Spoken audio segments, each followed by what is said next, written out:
So what is this? The pay to repair controversy? Yeah, that's it. All right, we're on the air now, guys. Hang on. You can support this show at patreon.com/ASA podcasting. The wasteland is a post-apocalyptic mess.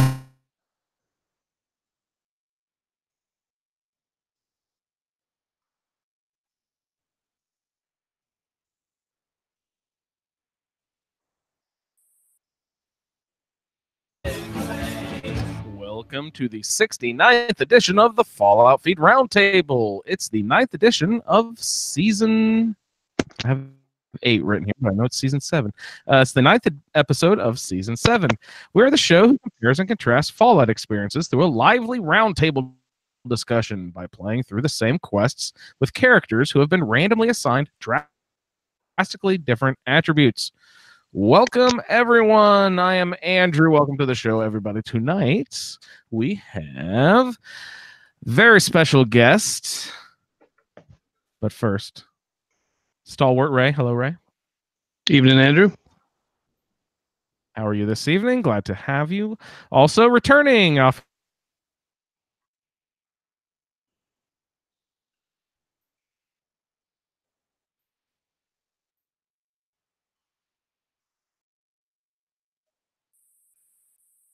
Did I lose you guys? Oh, you cut out. Yeah, You're cutting out there. Oh, crap. And also tonight on the show, we have Sarah. Hi, Hi. Sarah. And between the sheets, the spreadsheets, that is Steve. Hi, Steve. Kia ora. Hi, everybody. Thank you so much for coming on the show this evening, Steve. Special reasons coming on the show, or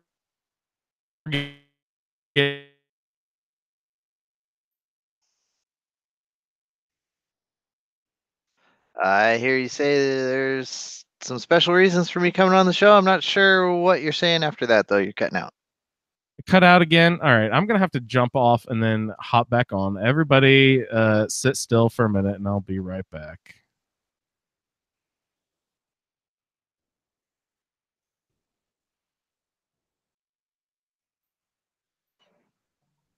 All right. Well, we're waiting for Andrew to come back. Should we play some on hold music?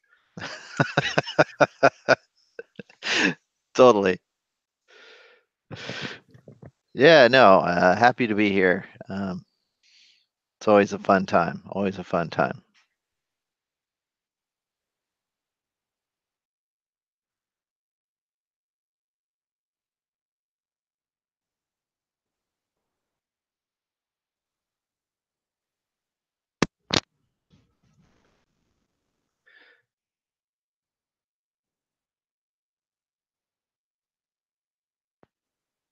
Everybody always loves dead air. Dead air. On a podcast. On a live podcast. It's always the best kind of dead air. Okay, so here's my question. It is April 5th over in New Zealand. Correct. What does that mean? It means it's my birthday. Yay! Happy birthday! Thank I feel you. like I might have taken the grandeur away from Andrew. So if he comes back to say happy birthday, pretend we didn't talk about it. Okay, awesome. I'll pretend that didn't happen. Okay.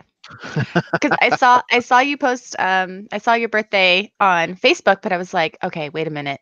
Are we talking about New Zealand time? Are we talking about US time because you live in the future? Yeah, the great thing is I get to celebrate it like twice. That is awesome. Yeah. Because everyone in the US is going to be tweeting at you tomorrow, Facebooking you tomorrow or whatever. It kind of goes on for 48 hours. I like it. What? Do you have any birthday traditions? No traditions. Tonight we're just gonna have dinner at home and watch some movies and then and then working around the house tomorrow and and then hoping to get some Fallout in on Sunday. Nice. Yeah. I was thinking we can do some hunter versus hunted if the gang gets together. Yeah. I mean, I would die the entire time, but I mean, I do that in the regular game anyway. So It's like survival light. do you lose for Hunter Hunted? Do you lose stuff like you do in Survivor or no? Not to that extent, I don't Not to that think. I extent, think you okay. might lose like a few caps, but not really. Okay. I'm not actually sure. Hmm. Having not done it. So Okay. Well, we'll Yeah. have to get on board with that and see. So Ray and I were discussing about how all of us are Aries. We all have birthdays close-ish together, which is probably why nice. we all get along so well. Exactly. Fire sign. Fire sign. And I'm a year of the pig. Oh, are Chinese you? pig. Yeah. Awesome. So I'm an Aries pig. I found out the other day that I am a wood rat, according to Chinese astrology. Any better? Can you hear me? Can you hear me? Yeah. All Yep. right. Hear you now. Sorry for the people in the YouTube chat. We're gonna start the show from the beginning. Okay. Do it. So did I interrupt? Did you guys have it? Were you talking about anything good there? I mean, Did I need to go back? No, we'll restart. Go back and clip anything out or anything? We were just talking about you. There's probably some dead air to cut. Yeah. Well, it's just the YouTube people. Screw it. There's only like a few people watch live, and Sorry, Freighter. You're gonna have to hear it again. Freighter and Freighter spawn. Freighter spawn. and Freighter spawns in. What horoscope sign are you, Andrew? I believe Libra, but I'm not When's your really birthday? sure. It's October 16th. October 16th. Yeah, I think so. My son is a Libra, and he's right around that time. Yeah, I think it's near an edge or something, but because we're Aries. Yeah. Why? We're Aries. I don't know what it. I don't know what it means. Libras are very Libras are very balanced. They're very like easygoing. Yeah. I'm not easygoing at all. Well, got a temper from hell. You? Yeah, actually, I've got the patience of a rattlesnake. It's pretty stupid. If someone's wasting my time, I have so little fucking patience for that. It's like I get rude about it. I'm pretty. I need to write that down. The patience of a rattlesnake. That's pretty good. Yeah, they don't like to be fucked with. All right. You're welcome, Freighter. Special edition for you. So let's go ahead and start the show again. Let me cue this up. All right, here we go. You can support this show at patreon.com/ASA podcasting. The wasteland is the post-apocalyptic mess as the sole survivor wanders out about to see the rest. Nuclear explosions sending out the gamma rays from deep within the core, frozen atomic waves. From deep within the core, frozen atomic waves. Welcome to the 69th edition of the Fallout Feed Roundtable. It's the 9th episode of Season 7. We are the show who compares and contrasts Fallout experiences through a lively roundtable discussion by playing through the same quests with characters who have been randomly assigned drastically different attributes. Welcome, everyone. Hi, everybody. I'm Andrew. Welcome to the Fallout Feed Roundtable. Tonight on the Fallout Feed Roundtable here, we have a couple of our usual guests of Ray. Hi, Ray. Evening, Andrew. And also returning from a couple episodes off, Sarah. Hi, Sarah. Hi. Glad to have you both. And a special guest for this evening. He is the master between the sheets, our spreadsheet, Steve, our creator of our Fallout 76 character generator. Hi, Steve. Kia ora. Yeah, nice. I like that. Master between the sheets. We'll just leave it at that, eh? Yeah. The and let's not bury the lead. Happy birthday, sir. This might be our Thank you. Might be our first birthday boy on the show, so that's really amazing. Yes. Happy birthday and welcome. And it is actually my birthday here in New Zealand. So it's my birthday in the States tomorrow. Well, yeah, lives in the future. or I get something. to celebrate 2 days in a row. It's pretty awesome that way. Will your mom call you at like 4:12 a.m. and be like, Steve, at this moment, I assume you're 28. 28 years ago. I talked with my sister earlier for the show, so that was nice. That was fun. I was born at 5:35 in the p.m. Atta boy. Nice. Big boy? Big baby? I 12 don't. pounder? I 13 don't pounder? remember. I wasn't 12-pounder. No. 13 pounds. Yeah. Probably Kids are have it on my 7-ish. My wife says it's on my birth certificate somewhere. Oh, nice. I have no idea how much my wife weighed when she was born. Is that something you're supposed to know about your significant other? I know. You know your husband's birth weight? Yeah. You know his social security number off the top of your head? I know the last 4, which is the important ones. Important points, yeah. That's to get into the Verizon account. Yeah. I know my mom's last 4 for the same reason. Yeah. Oh gosh. Well, guys, lots to get through on the show this evening. If we have time for it, there'll be a Fallout Terminal Velocity. Freighter sent in some feedback a couple of weeks ago, which I was a dumbass and totally spaced it. So we'll get to some Freighter feedback. Also, Freighter sent in an email. We'll check in a little bit regarding, I believe, the reason Steve is here.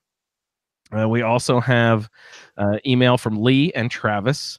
Jess said she might send something. I'll check and see if Jess sent something in here. Will sent. Oh, Jess did great. Yeah. And Will sent in a little bit of an email too.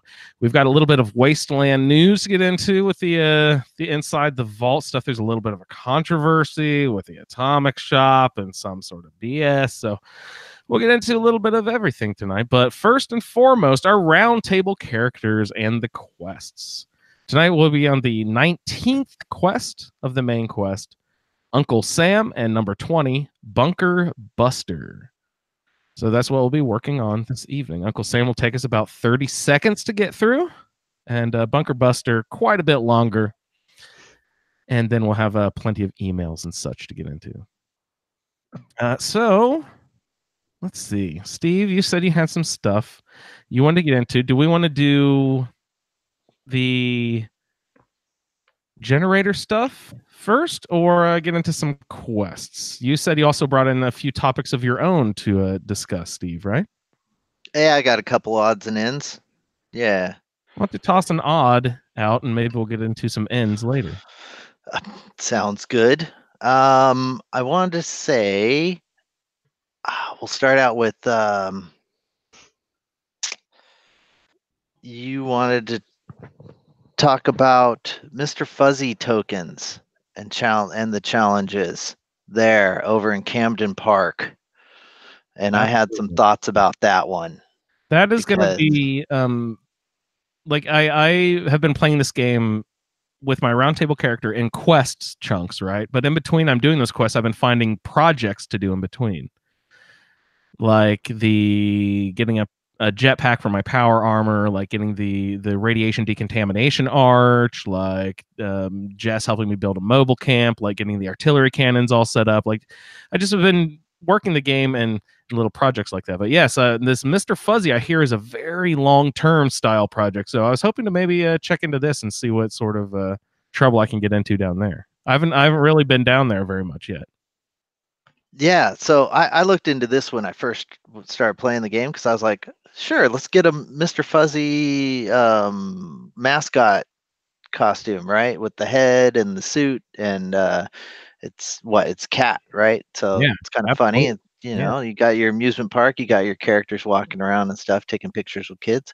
So to get this thing, there's 3 daily events in Camden Park. There's 3 different daily events.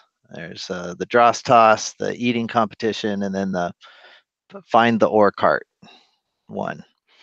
So when you first do them, you can do all 3 of them in one day, and you can get 9 tokens because you get 3 tokens for each of those events, right? Every time After that, it only gives you 1 a day, and you get 3 tokens. And in order to get the costume, you have to have what, 150 for the hat, and then 300 for the suit. Yeah, I think it's 450. Holy total. smokes! It might be flip flopped. I think the suit's cheaper than the hat, maybe. Or All right. Right. Yeah. So I've done the math. Okay, that and- was my next question. Somebody do the math. Yeah. So say you do the first one. So that's 450 tokens that you need to get those outfits. Mhm. And you do the first one, that's 9 tokens. So okay, so you can take 9 off and then divide the rest by 3. That's 147 times you have to do that event. So like half a year or something, right? So say there's we'll average it 30 days in a month, right? Yeah. So that's 4.9 months Wow. of Fuck. doing this every day to earn enough tokens. It's just Also, ridiculous. also begging from your friends and people who have gathered 1 or 2 here and like, oh yeah, I've got a crappy couple of tokens and yeah, give me those. I want. So know. you can hand those from person to person? Oh, I don't know. I assumed you probably can't. They probably make it like fucking, the Atomic Shop stuff and Yeah, that 100% sounds like Bethesda. I know you can put them in your inventory as opposed to having to carry them around on you. Yeah. But yeah, that just seems so excessive to have to do it every day 4.9. for let's just say 5 months. Do they have weight to them? I don't think they have any weight. Okay. There's no weight. They end up what, in the miscellaneous tab? Yeah. But they don't have any weight, unlike ore. Now, So can you explain to me the actual feats, the games? Can you get into those in more detail? sure. There's 3 different games. So one is we'll start with the eating competition, and you got to eat some old, rotten, moldy hot dogs. Yum. And not just 1 or 2. No, it's 9 of them, I think. 10 maybe, and you have 1.5 minutes. And every time you eat one, you react, like you go, "Bleh!" And so there's a time. It's not that difficult. You just mostly it's waiting for them to spawn on the plate in front of you. And then there's usually some scorched around the area that get attracted to you if you had not taken them out ahead of time.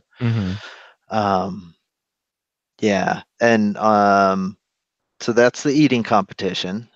So the old hot dogs. That one I actually did. I'd see. Do you have to bring the uniform with you each time? Because I know that first time I took it off and he said, "Where's your uniform?" or whatever. There's that speaker voice.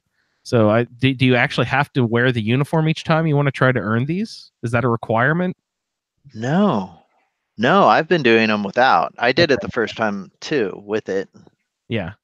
The first day I took it off in the middle of stuff, and he reprimanded me a little bit. Oh, I wonder if that's part of the first round, because like I said, the first time you do it, you can do all 3 in a row. It gives you all 3 of them. You can do it right then and there in the park. It's just the subsequent times that you go to the park and get a daily event, it only gives you 1 of those events. And I've tried server hopping a couple times, but it didn't seem to give me any others. So, yeah. And all right, you say you can do all 3 on the first initial time, and they give you 3 tokens each, so you get 9 the first day. But then, didn't you just say that you only get 1 when you go back? 1 event the next time you go back, and you only get 1 token, or do you still? No, you still get 3. Okay. Yeah. All right. So Okay. at least get that. The hot dogs I was successful with. I did accomplish that one. The next one I was sent on was to fetch coal in a bucket. Now, I was out and about in the field. I've definitely found coal deposits, which are just they look like little veins, like the ultracite veins down there. It's just like little bumps in the ground with a different odd color. There's copper and gold and whatever all over the place. You find them. Now, I found a little dirt clod or whatever. As soon as I entered it looked like a raised track for a wooden style roller coaster. like a Coney Island style old roller coaster. Inside there, they give you that circle where you have to like somewhere inside this mysterious circle, something is happening that you need to investigate. You know, that stupid circle. I hate So I it. go up there. Yeah, me too. I need a quest marker. I need to be Me specific. too. I don't want to be looking for stuff. I do like that they have pity on you eventually and eliminate the Yeah, circle and they'll give you a quest marker when they're If you like, hang out long enough, all you're right. like, oh it's god, over here, they're- stupid. yeah, over here. Hello. Yeah, but anyway, I went into the interior of this roller coaster track. Looked like a white raised, sort of like crisscrossed wood style roller coaster track. And I found the little dirt clods, so I'm like trying to mine the coal off of that, and it's like it's just not going. But it looks almost exactly like what the coal. I found one somewhere out in the wild. That might have been down in the ash pile. I don't know. But anyway, I was sitting there trying to collect it, and it just nothing would happen. I was like, "Is this bugged? What the fuck is going on?" And then I just happened to mention to Steve that I was starting to work on those, and he's like, "Oh yeah, go to the bin." I'm like, Ben, fuck! I'm like trying to like click on something I'm not supposed to be clicking on. So I obviously need to watch someone do it first, or like fuck around with it a little bit to figure out what the actual things This are. one, before I start to do it. yeah, I failed this one multiple times before I ever got it successful. I don't know how many times I tried it and without doing it. You kind of need to know where they are. You just barely have enough time. So they give you the mining one, right? And you go to the little stand where the robot is, and you're supposed to pick up coal there.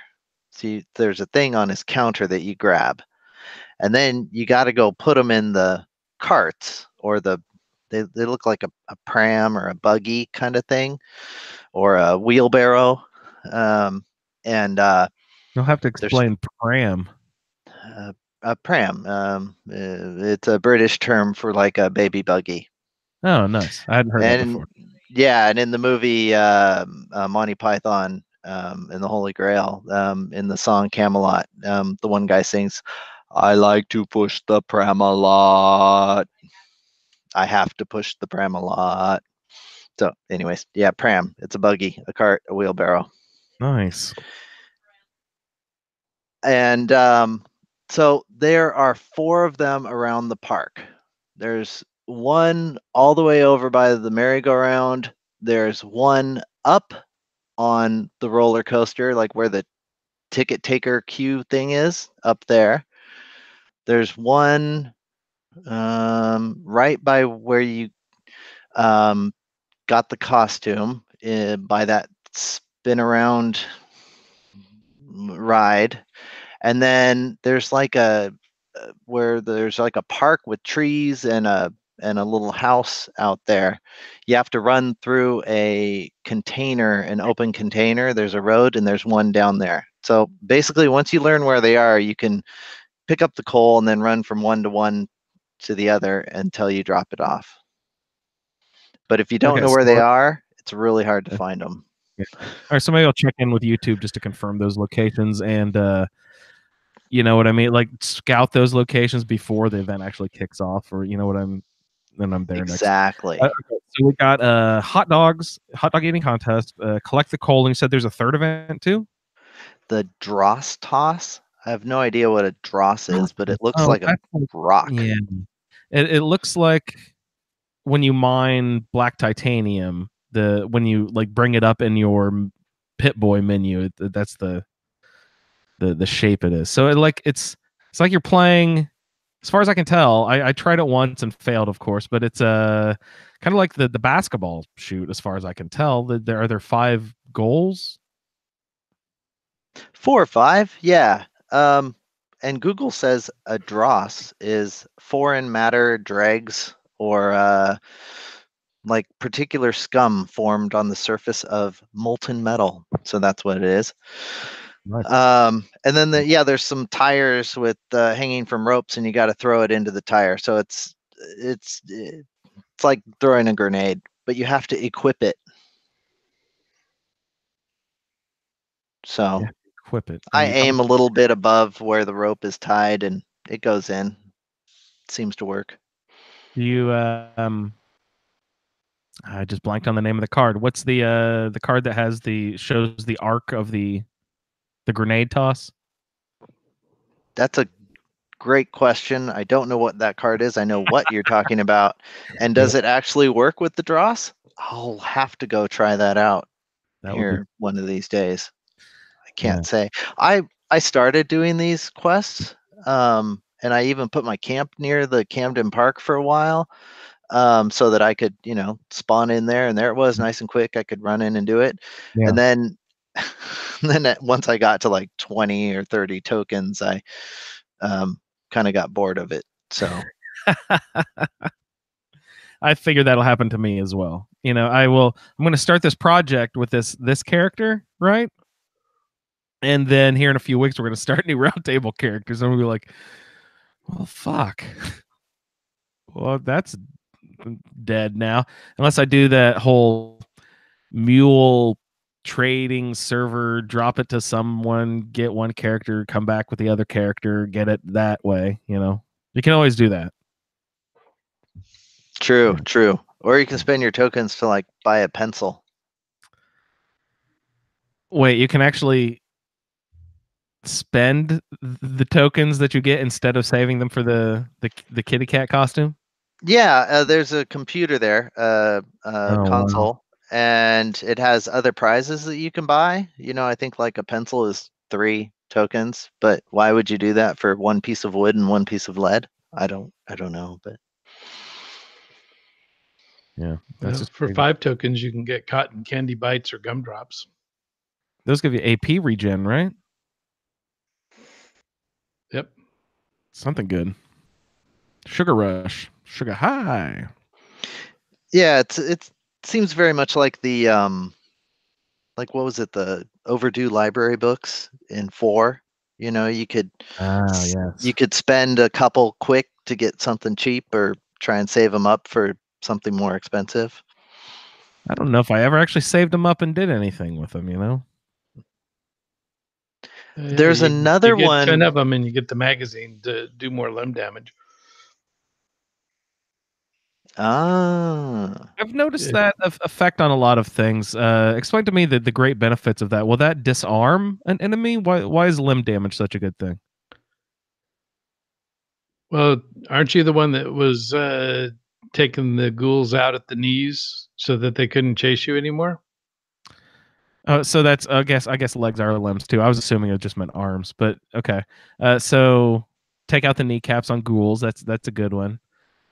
Super mutants. I assume you clip. I've seen them like clip their arms, and their arms sort of go limp, so they can't shoot you anymore. Yeah. Ow, my arm. Yeah, exactly. Too bad you can't focus in on limbs with melee weapons using VATS. Yeah, VATS is just 95% all over the whole body. Yeah. Melee. Even if It'd you be have nice. that card, which makes me, that's going to be, if I ever do a respec on this character, that's going to be the first card to go, because I've basically just gone all melee with this character. So it kind of defeats the purpose of having a VATS melee character with that card. It's just kind of wasted space. I could use this, put a point into strength instead, So That's the throwing concentrated fire, was it? Yeah, I believe that's right. So the perk for the throwing arc in 76 is fire in the hole. Mm. Does that have a different name in 4? I think Yeah, it's it was- demolition expert in 4, Yep. isn't it? Yep. It's my favorite. Isn't there demolition expert in 76? Does that mean something different? It does. It gives you a plus to your explosive, Mm-hmm. just overall. Yeah. There's- So fire in the hole gives you the throwing arc, plus the first rank is you can throw them 15% further, then 30% further, and 50% further. So you can check those suckers a long way. And then demolition expert increases the damage on explosives.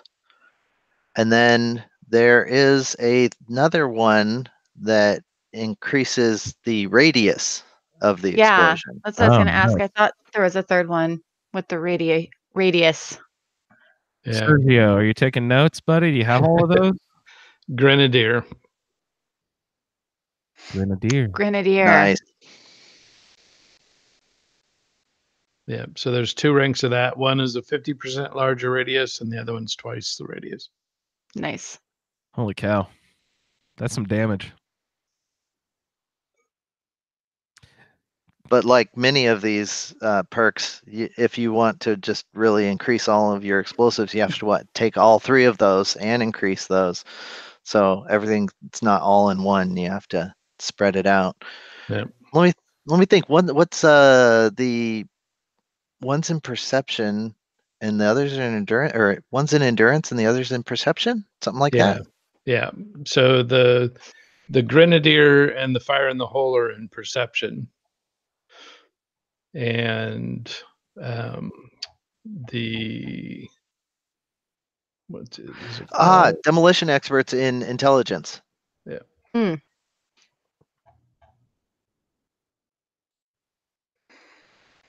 Does your So- toss distance increase with your strength? No. Just with these cards.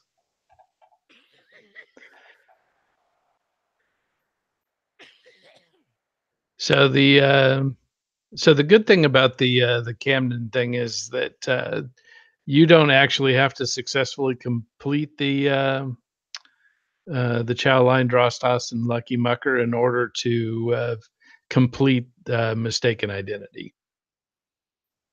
So if you want to just do that for that quest, I don't even know what that is. What is? you what- don't have to be. That's the one where you go in and put on the uniform and act like you're, an employee why- of the park. Was I doing that quest? Is that why he scolded me when I took it off? That's probably why he scolded me, because I was Yep. doing the quest without realizing it. Okay.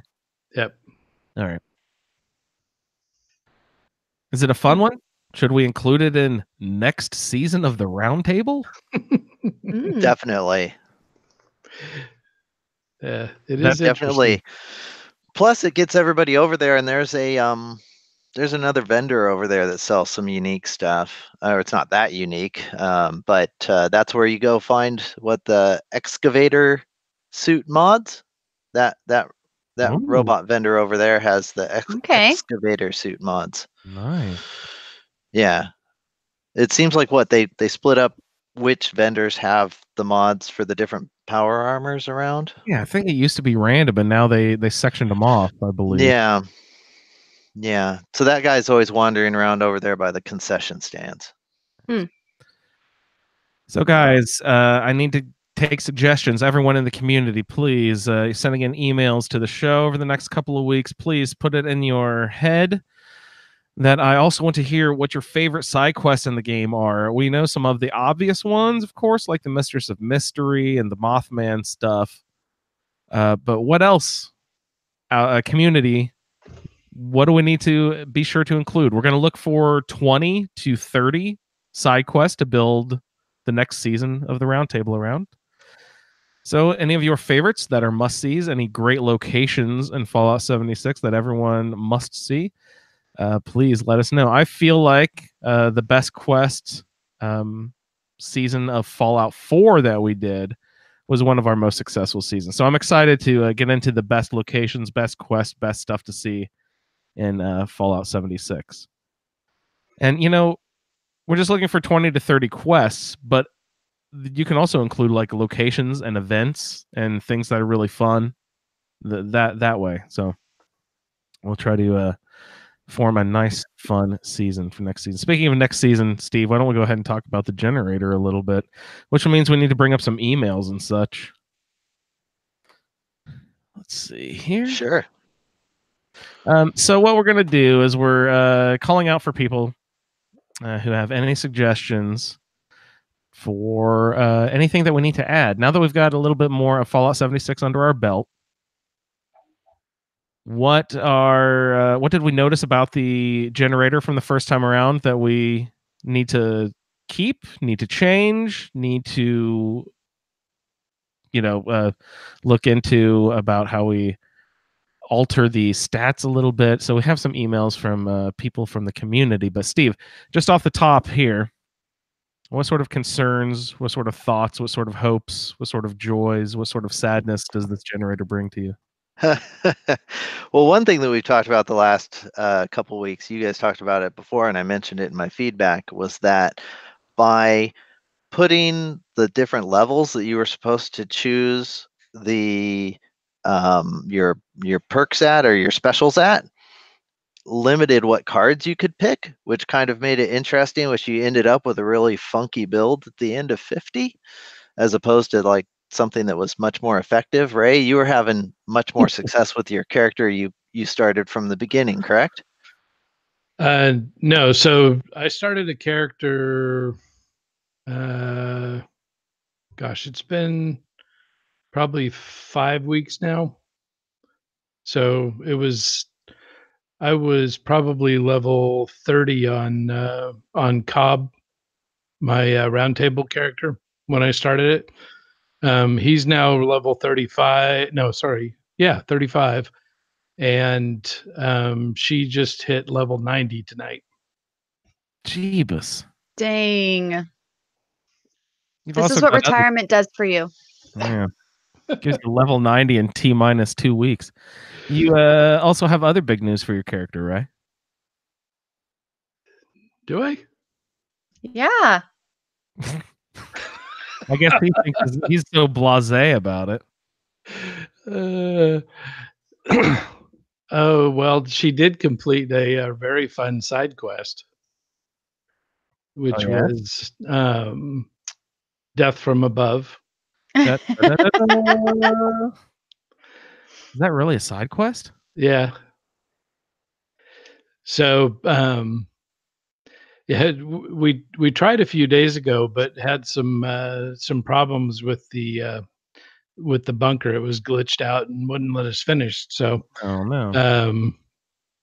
Last night, Christian and I went back in to a bunker, and I was able to launch my first nuke.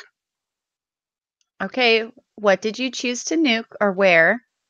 I choose White Springs. Okay. Because somebody just a half hour earlier had nuked Harper's Ferry. Oh. Interesting. And so I had an absolute crap ton of violet flux because I was trying to work on getting my my carry weight up on my power armor. And so I needed 10 stable violet flux. So didn't get as many hardened mass and all that good stuff at Harper's Ferry, but got tons of the flowers. So we nuked White Spring to get the mass. To get all the mass. Mm-hmm. Quite effective. I assume you're a green thumb guy when you go out hunting your flux. That's interesting. Harper's Ferry. So there's a lot of violet there too. My violet location is always down in the Scorch Beast Queen, the bog down there. You go into those patches of trees, right? There's ferns everywhere.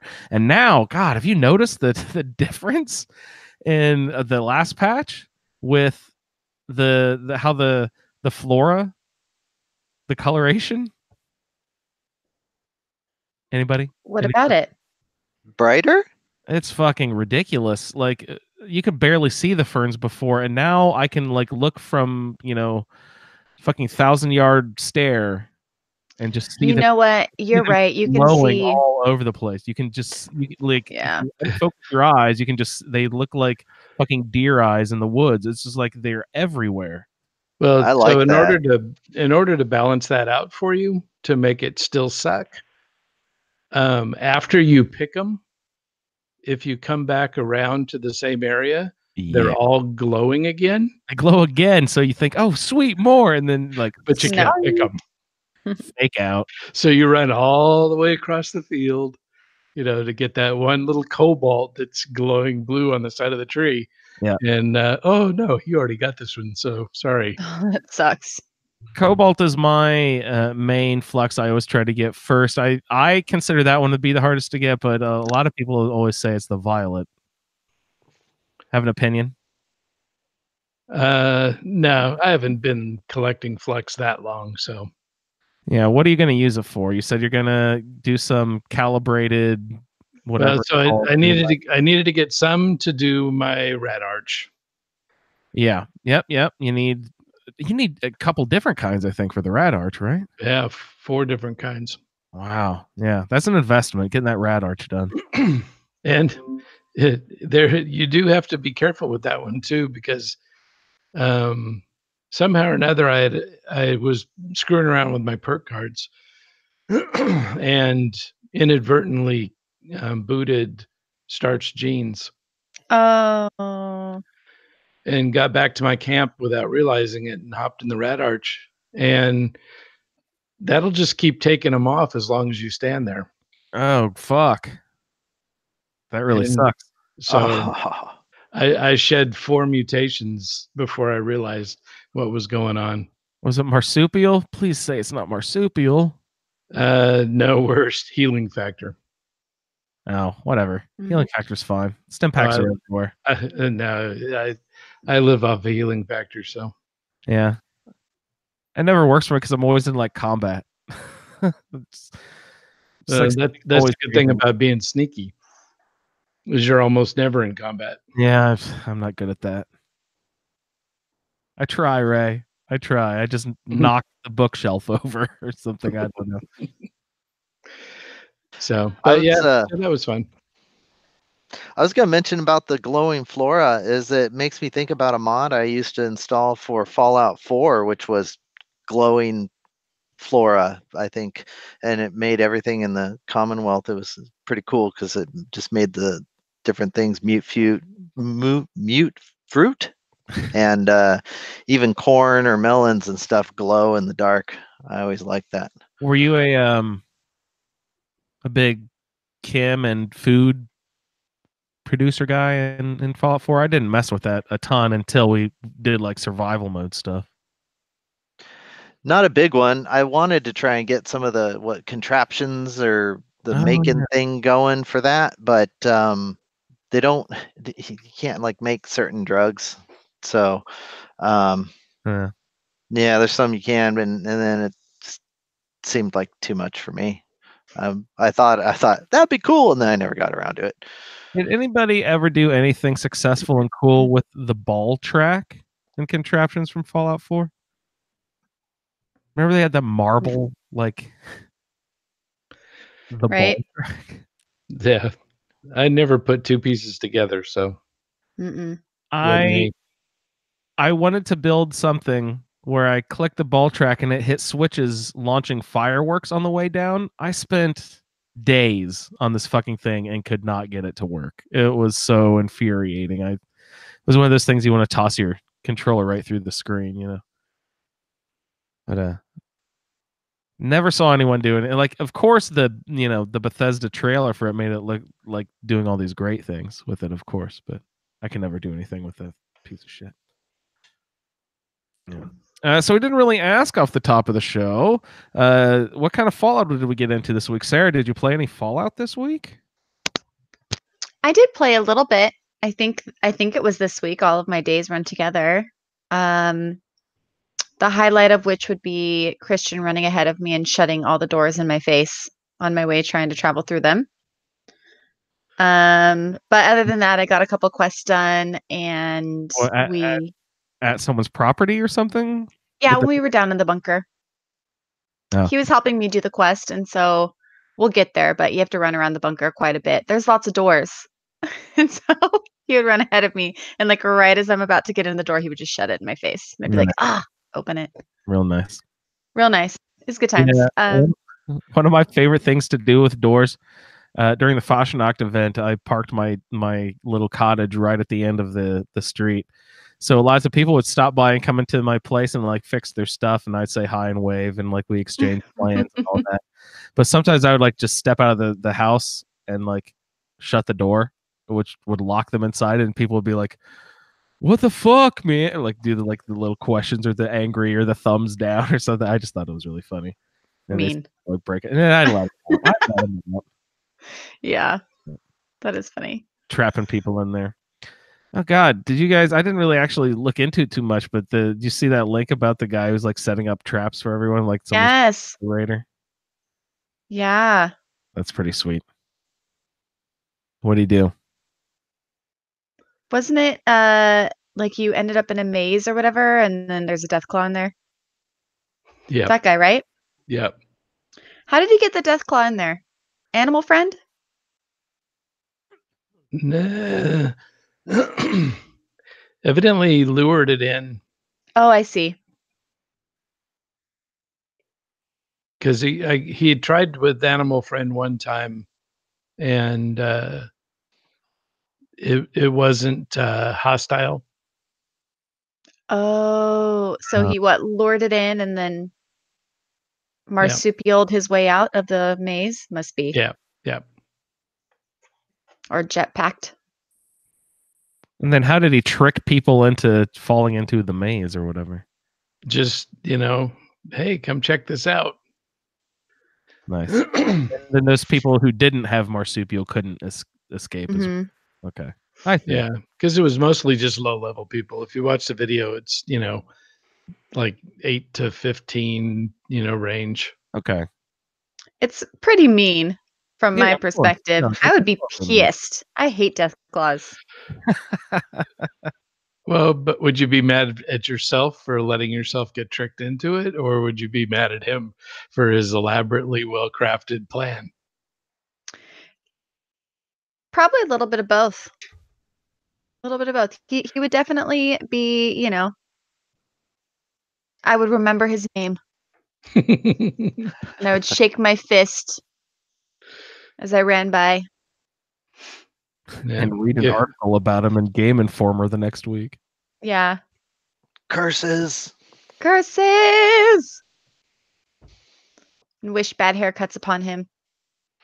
We've got a couple people in the roundtable playing with Animal Friend, right? I haven't touched that at all, but Me either. any of you guys? No. Craig has it. I couldn't ever get it to work in Fallout 4, so I don't know why I would ever get it to work in 76. Oh. Fallout 4, it was I had the animal one, the monster one, and the whatever the other one was, like the robot. I don't even remember what it was. I had all. It was awesome. I never successfully pacified anything. Yeah. Successfully pacify them, and then if you bump it up a level, will follow you around. So you have it's great. Love having like a feral ghoul just walking around with my band of people. And like, what stinks? Oh God. That stinks.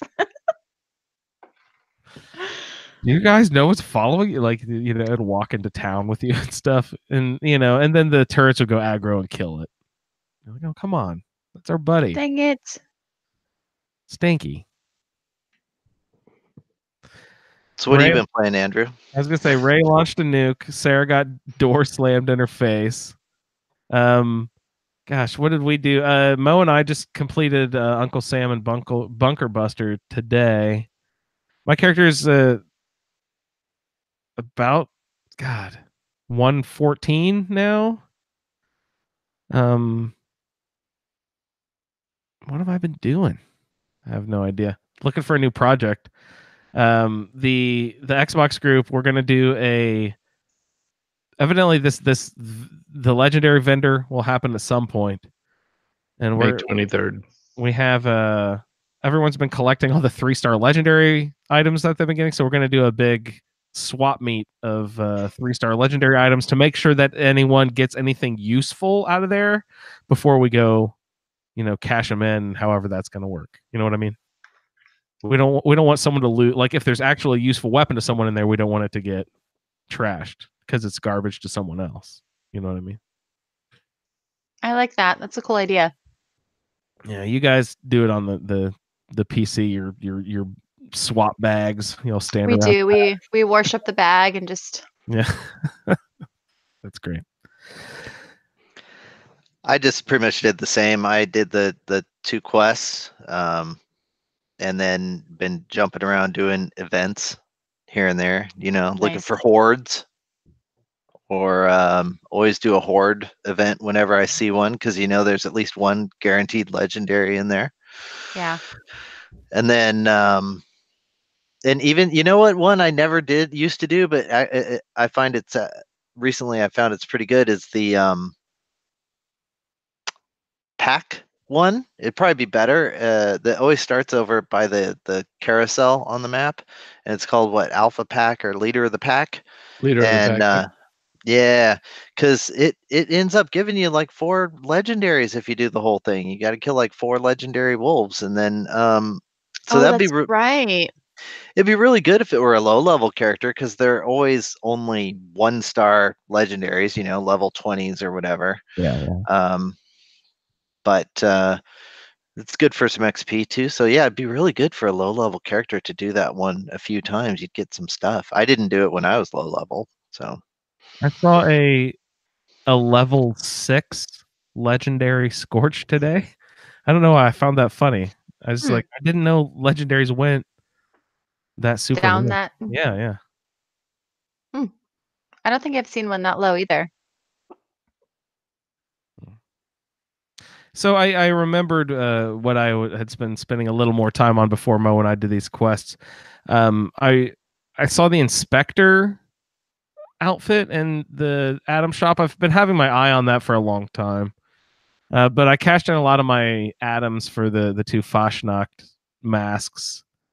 And something else. I don't remember. But I wanted that Inspector outfit too. So I decided to go see if I could cash in some atoms. I was like, well, let me look in these challenges, see what my options are here. So I went down, I found anything that was like 14 out of 15, 20 out of 22, something that was almost done. And I did all of those and knocked off. And a lot of those were like 40 to 80 atoms a piece. So I earned the 800 atoms for the Inspector outfit, in a day or two, maybe.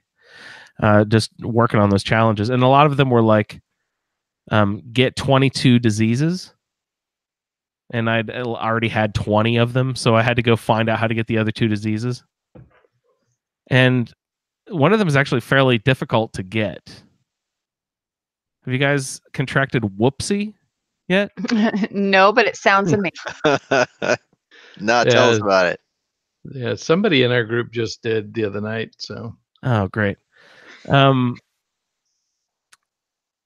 As far as any research that I did online, a lot of people were confused and arguing how to get it, but there was one person who seemed pretty legit with their explanation, so I followed his rule, and he said the best way to do it is you have to get it from Mirelurk spawn, but not.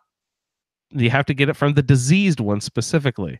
So what you want to do is you want to be sneaky to go in there so as not to draw the attention of the real Mirelurks. You just want to try to get to one nest, and then have VATS and melee equipped so that when the eggs hatch around you, you can pick out which ones are diseased and which ones are not. Kill the ones that are not diseased, and then let the diseased ones chew on you for a while, because they're weak enemies. So it takes a long time for them to do it. And the problem is, if you're loud and you go in, you're going to startle the other Mirelurks, and they're going to come get you. And then the diseased Mirelurk hatchlings are going to get killed just in the process of you stomping on them or walking back and forth. They'll get killed in the fray. So you want to avoid having the other Mirelurks know that you're there. So you got to go in quiet and do it, and then pick them off with VATS specifically. And it takes a while for them to chew on you. So don't let those other Mirelurks wake up. All right, Andrew, you need to make that a objective for a roundtable feedback for next time. 100%. It sounds like so much work. Everybody has to get whoopsie. Get all the diseases, all 22 of them. I had no idea how it worked until I started looking into it a little bit, but evidently and it makes sense. I don't know why I didn't realize this, but each specific monster kind has its own disease that it can give you. So that makes sense. Yeah, I just hadn't ever gotten to letting the diseased version of the Mirelurk spawn get me. I'm always getting like flop arm or whatever that's called from the Mirelurk. Sludge lung and sludge lung. I get that all the time because my camp is right at the ash heap. Yeah, the ash heap down there, the ash pile, and I'm constantly getting sludge lung all the time. I always get snot nose because I have a couple of gulpers that fall from the trees near my camp, and they always come over and attack my camp, so I gotta kill them, and then I get snot nose. What I've heard time and time again, the anti-disease fountain there in White Springs. I still can't fucking find it. It's by the tennis courts. I know that. I find it at the gazebo or whatever. I don't find the disease thing. I'm gonna have to have someone who knows where it is actually lead me there and show it to me. I think I'm looking at the wrong gazebo. You guys know the disease fountain? No. Mm-mm. I don't know where it is. Yeah.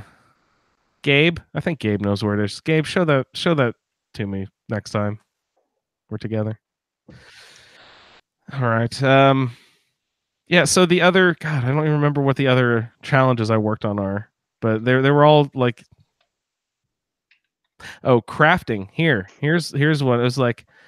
There's one that's like craft 76 grenades, craft 76 ranged rifles, craft 76 or no, it's not just craft, it's craft or scrap rifles, craft or scrap melee, craft or scrap this and that and the other. So what I did is I found the least expensive in components for each category and built 5 and then scrapped those 5 because that counted as 10 because you could build or scrap. So I was like, oh, so you just build and scrap the same 5. You don't actually have to like build 76 of them. You only have to build half that amount and then scrap that half amount. And if you put on super duper, you get double weapons sometimes. And I didn't double check to prove this, but I think super duper was even going when I was scrapping things. I think I was getting double scrap value from super duper when I was scrapping them as well. Maybe it's just giving me double the components on the scrap, not double credit on the 76. But anyway, so knock those out, you guys. If you haven't done that yet, open up your challenges menu, go to the combat section and the survival sections. Look at those because they're really high value. There's like 40 to 80 atoms a piece, and just by ambiently playing the game, you've done a lot of this stuff already. So you probably just by doing a couple more things really quickly, you can build yourself up a lot of atoms really quickly if you need to. Yeah. If you haven't done all that stuff already. Now, I know Ray is a big fan of fire sales at the Atomic Shop. I did get the poster.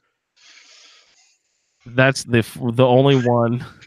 Well, of course, it was free as well. Even though you probably have 20,000 atoms saved up. No, not that many. It's only 6 something. Good Lord, that's a lot. Jess is talking about buying atoms and atoms. She was gonna wait to get atoms till atoms went on sale, and I was like, "Do they do that? Is there a way to trade atoms from player to player?"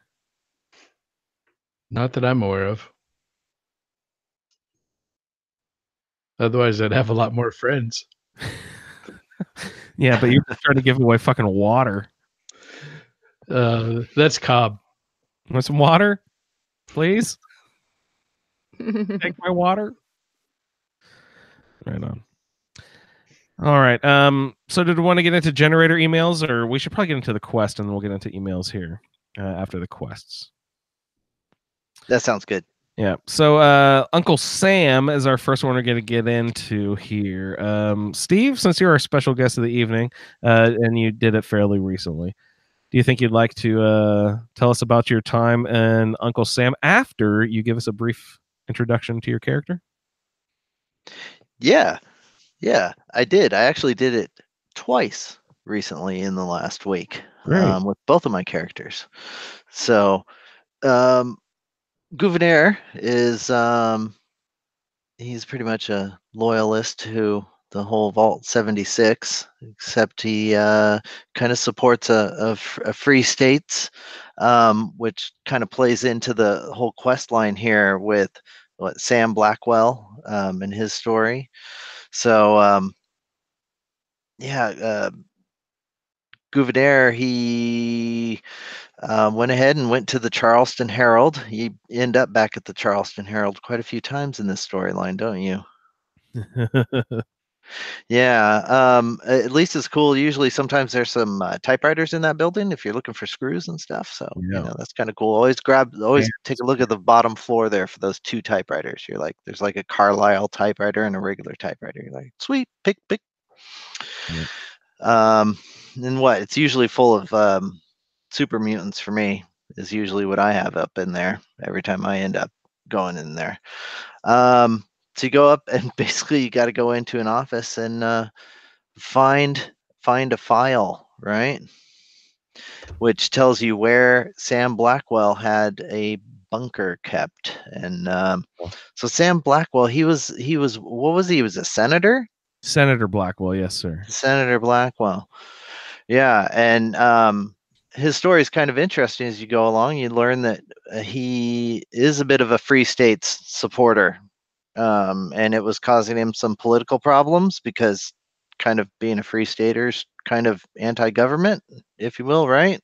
Their independence. Yes, sir. Yeah.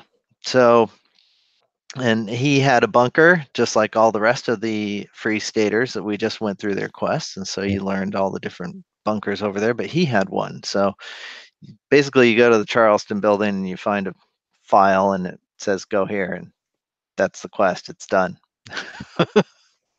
That is so easy peasy for you. Yeah. Now, it was not easy peasy for me in that I was at the building, cleared out the bad guys. I believe it was super mutants for me as well. But then you get to the office, you get to her little room. There's is there an active terminal in there too, maybe? Probably. But there's a quest marker, which is, Sarah and I can vouch. The quest marker is our bread and butter. I live and die by the quest marker. Same. The guiding star. The quest marker was on the file box, right? But I couldn't. It was sort of dark in that room, and I didn't I don't know why I didn't have it lit up with my Pip-Boy or whatever. I just looked and saw where the quest marker was, and since it was floating above the box in sort of a weird way, not like pinned to the floor or what it would usually do for or point to a door or something like that, like a usual quest marker, would have sort of like floating oddly above this box. To me, it gave me sort of like a weird optical illusion where it looked like it was, down a level. So I looked at the box and I was like, oh fuck. So I went down the stairs and looked, and then it was obviously above me. I was like, wait a second, is it on the ceiling of the floor? Is it on the floor of the story above me, or is it on the ceiling of the story below me? I kept going up and down the fucking stairs, back and forth. What the fuck is going on? Damn it. Ah! And then I turned on a Pip-Boy light, and you see there's a little file corner sticking up out of the box. Like, oh, it's a fucking sheet of paper sticking up out of a file folder or something. That was an infuriating 15 minutes of running up and down the fucking stairs.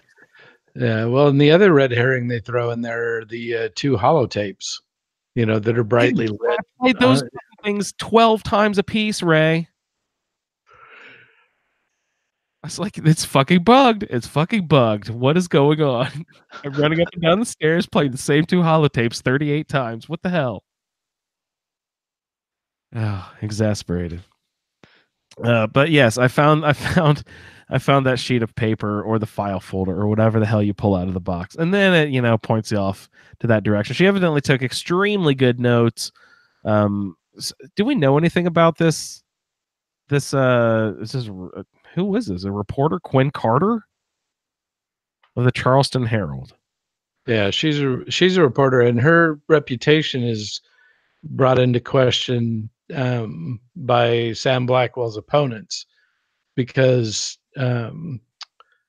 they akin it to somebody watching a bank robbery in progress and not telling anybody. So they try to smear her name too, because he because she did secretly this interview. because he secretly won an election as a free stater without revealing that he was a free state representative, and she did behind the scenes reporting and interviewed him during this process and knew his secret before it was revealed. Is that what's happening? No, I think it was that they didn't know, so they knew that hang on just a I knew second. Blackwell was a free state. I don't understand what's happening with the story there. Sorry, I had to do a little YouTube chat clean up here. The wider story is quite a spider web. There's little parts of it everywhere, so it's weird to pick up little pieces of it here. It's kind of fun. I'm hoping you guys paid really close attention to the next quest with all the running around and all the stuff you find, because there's a lot of that there too, with the relationship of Senator Blackwell and Judy, or was it Judy? I don't remember who, but there's a lot of stuff there too, which I couldn't piece together. Yeah, it's Judy. What's happening on? Yeah. So you find through that file folder that you pick up over there at the newspaper office, the Charleston Herald, the location of Senator Blackwell's bunker, way out east. Well, and the reason that you find out where it's from is that they put a bag over her head to take her back to their bunker for the interview, and she could see the sun through the bag, so she knew which direction they were going, and she could tell that they were going through the river and up a hill and stuff like that. So that's how you get to know where the bunker is. Oh, I missed that part. Awesome. That's a good pickup. That always makes me think of, okay, Sarah, you have to, this is things dudes think of right here. Sarah, do you ever have this thought? If I get kidnapped and knocked out cold, and then wake up in someone's trunk, will I be able to tell where they've taken me? Will I be able to be like, left turn, right turn, forward? We went forward about I don't know, a mile, and then another left, and then over a bridge, and I heard a weird there was a dirt road, and yeah, you guys ever think of that? Steve, come on, right? I have, and I think the answer would be no. I would not be able to. Oh, come on, you're from you guys in New Zealand have some innate direction sense, right? Come on. No, right. Ray, you ever had that one? You love crime dramas. You've totally thought that, right? I have to apologize. I am busy. Right. We have a righteous troll. So. Oh, what the fuck? Have a what? A righteous troll. Can we not just kick people out? Oh, I see. No, he's got a ton of accounts. What the hell? I don't understand that. Hey, dickbag, quit being a dickbag, please. Go away. Yeah. All right. So anyway.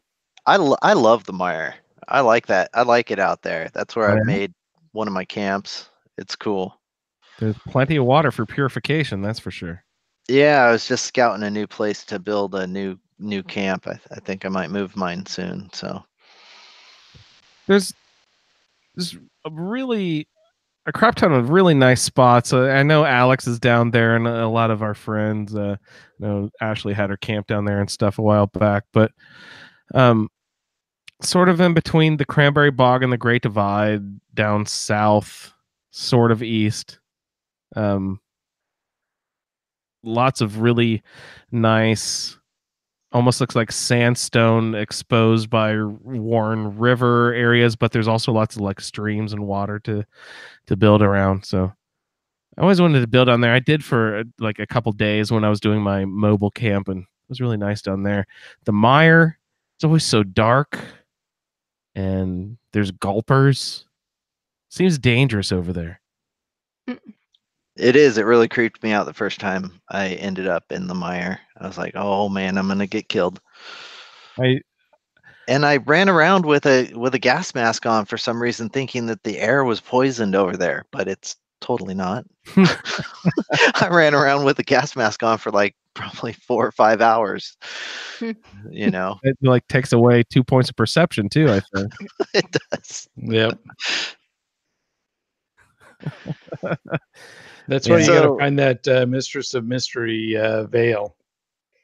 I hate that thing. That is the ugliest thing. Yeah, but you It's not even a veil. It's just like a bandana tied around your head. That's what I don't understand. Does it Like, I think sorry, go ahead. I think they need to have a cute like 1960s like little hat with the veil on the front. Do you know what I'm talking about? Something that Jackie Kennedy would have worn. Or Audrey Hepburn. I think she wears one. Yeah. That's what they need. Or Not Jackie this O. Jackie O, yeah. Like not this ugly looking thing hanging off of people's heads that makes it look creepy. And that you can't put in your inventory to get it out, so you don't have to carry it around even though it weighs nothing. Yeah. Bethesda, come on. Let's get it going. I'm going to come up there. I'm going to give them some cute like clothing suggestions, some cute outfit suggestions. I'll take Sarah Saylor. She's going to give them some cute hair suggestions. We're going to help them with their makeup. Nice. Hire me as a contractor. I'll be out there. If anyone skipped the episode, please go back and listen to the Galentine's Day episode. All fade around released around Valentine's Day. That was one of the cool topics. I this is one thing I just wouldn't have thought to think of. Like you guys talked about how insulting the makeup styles were for female characters in video games. It's just insulting how bad they are. It's just bad. It's just bad, and it doesn't always make sense at all. You know, super dark lip liner with light lipstick like it's the 90s, you know. But hopefully that's something that will change. Speaking of the 90s, do you guys see Captain Marvel? Oh, so sweet. Made me super nostalgic. It hit me right. That was my prime era, and I think Marvel knew that. It hit everyone in my like generation right where the right where in the feels. In the feels, yeah. Right there. Soundtrack. My wife was like, we got to go get that soundtrack. We are buying this movie when it comes out. I'm like, okay, dear. Oh, no. Perfect, though. All right. So we're out in the mire. Jen said she likes the mire, too. She likes how dark it is and all this stuff. My first experience in the mire, you guys, I mentioned on the show before, I know, but I like to do a project where you sneak around the border of the game and just try to sort of discover all the areas around the edge of the map. And this project got stopped very early on in Fallout 76 because around the top right corner of the map, I ran into a bunch of like level 50 fog crawlers when I was, level 10 or whatever. So that ended quickly, and I couldn't do that project for a long time in this game because of the mire, which you like so much, Steve. Totally. It's a hard area. Gulpers. All right, let's get into Bunker Buster then. Ray, are you still cleaning house, or are you back with us? Yeah, I'm back enough. All right. Whatever. His audio can't be on the show, so who fucking cares? Let him say it. So Bunker Buster, we get the location mark to an abandoned waste dump, I believe, over here in the mire. Mm-hmm. I enter in. Right outside there was like a death claw. No, not death claw. A Yaogwai. Dead Yaogwai. Lots of good stuff to get off them, some springs and whatnot. But inside there's a disposal site with a door broken down on top of some barrels, which will lead, makes a nice little ramp. And you go back into this disposal site, which opens up into a cool cavern. And I assumed some leveled death claws in there. Mine were alpha albino matriarch, I believe, something like that, or alpha matriarch. I don't remember. Something matriarch. Death claws. 2 of them I found in there, and lots of other fun stuff. Ray, are you sneaking around here, Mr. Sneaky? But so for Cobb, it was You would have had to done this twice recently. yeah, certainly a much bigger challenge. So the first time I did it with Abby, and we went through, and I went through with Eddie, and was surprised, by the by the death claws, but she just spins around behind him. It's always great for me whenever I'm traveling with somebody else. It gets frustrating for Eddie, but so they stumble over me as they're going for the other person, and then I stand up and hit them and drop them in one shot. With what's your weapon? Ski sword. And you have the gladiator. Is that the one-handed? Yeah, you have the gladiator card series maxed out. Yeah, so the 3 different gladiators, plus sneak and ninja. Ooh, ninja. Yeah. Are there a couple different levels of ninja in this game? What's that? So are there a few different levels of ninja, or is there just the one card? Sometimes they just three levels. 3 levels. So they probably, I don't know, did they start at 2.5 damage and then 2.3, 2.6, and 3 times. 3 times sneak attack damage. Yeah. With a sword that does over 200 damage on a regular shot. And do you do the also additional damage from doing VATS with criticals and 4-leaf clover and all that sort of stuff? I haven't really bothered with any of that because it's you're dropping anything. So it takes about 6 hits to kill a scorched beast. It takes 3 to take out a Mirelurk queen, and everything else is pretty much one shot. How about has Abby done the scorched beast queen down in the cranberry bog? Yeah, that's certainly completely different. Not to mention there's so many other people wailing on it, and it's with all that mayhem, it's really hard to get the sneak multipliers. Yeah, exactly. You're right. So I typically just take one shot at the queen, so that I'm tagged in, and then work on all the other stuff that's around it. I like to do that method too, Ray. That's the one you get the hardened mass and stuff. It's from the other guys. Yeah.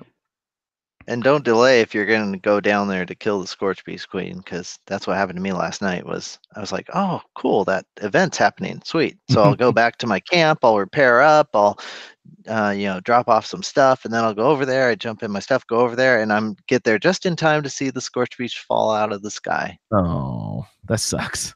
Yeah. One thing I do recommend, though, Steve, you have to dump your junk before you go to those events. Why? You're going to be over encumbered anyway.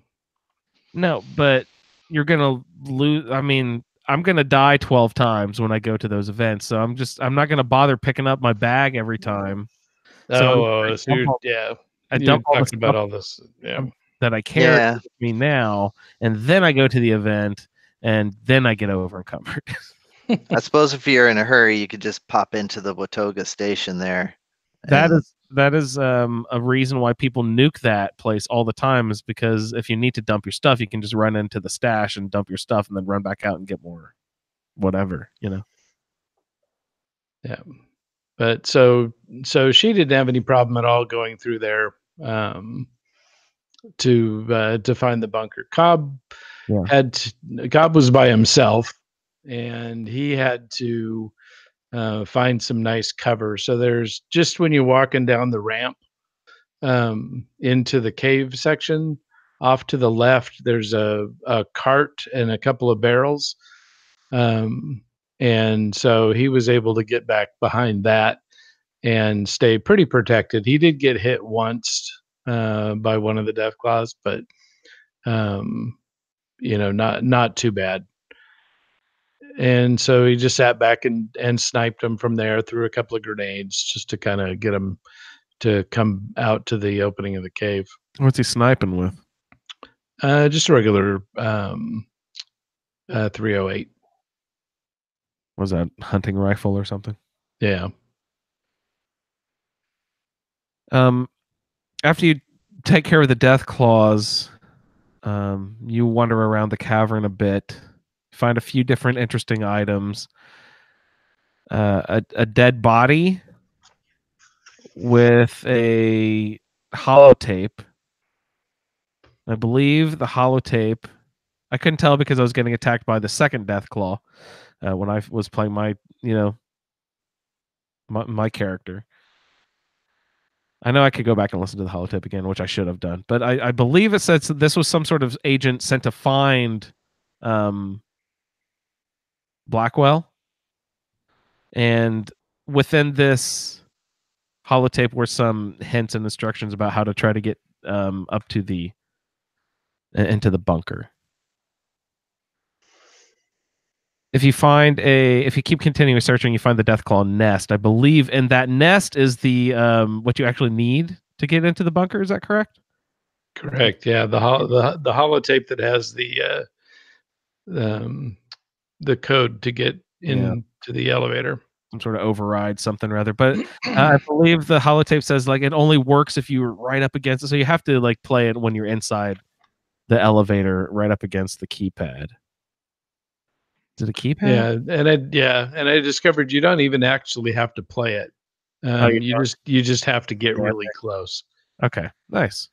And so, yeah, I had to actually push up to the edge of the door, with the door open, so that I could get close enough to get it to beep.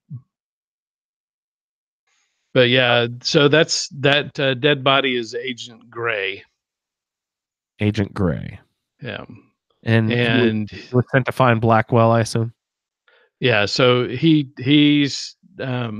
indicates that he did kill Blackwell. Okay.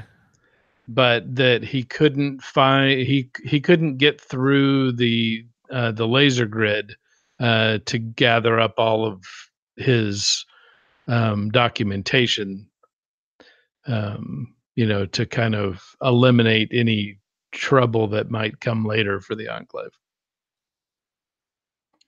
But while he was going through it, his Deathclaw lures failed, and so one of the Deathclaws found him and killed him. What's a Deathclaw lure? You'll see these little if you've ever done the triangulation quest in Watoga for the Enclave, it's that little satellite dish thing. It's pretty much the same as the ones that the Brotherhood use, that you go through when you're looking for Taggarty. So that's the model that they use. Cool.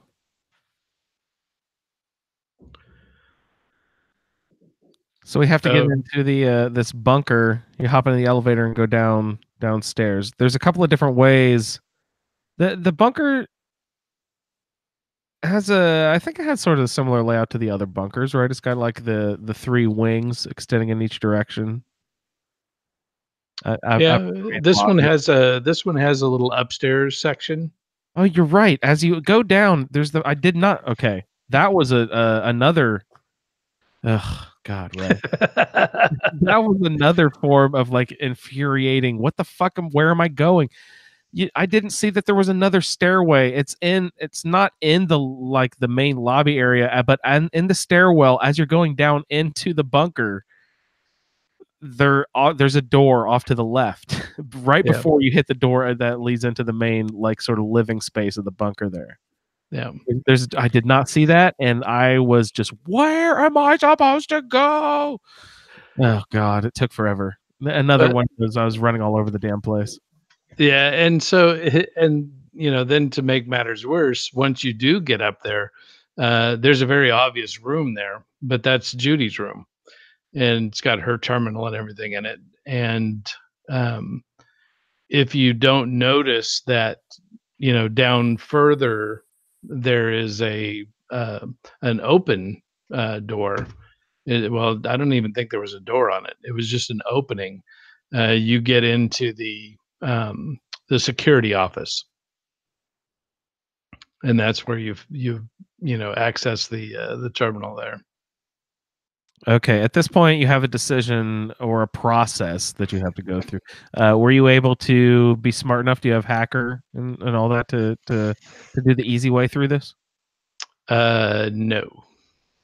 Yeah, I do not either. Did anyone, Sarah or Steve? You guys hacking experts? I'm definitely not. No, not at all.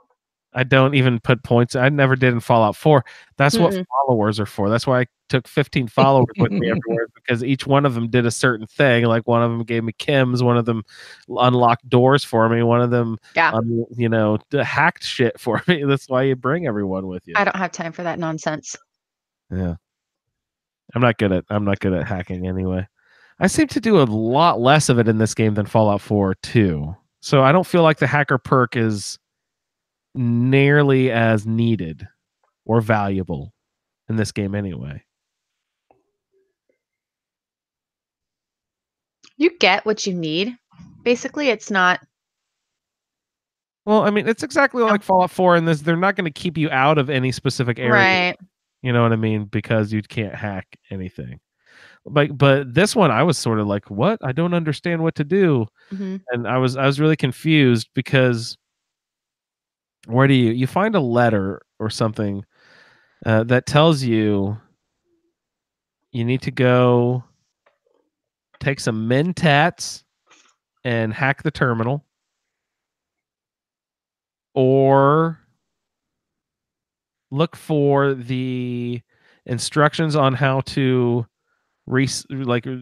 do a system reset in I think it said in the desk, but I thought it said on the desk. So that was part of my confusion.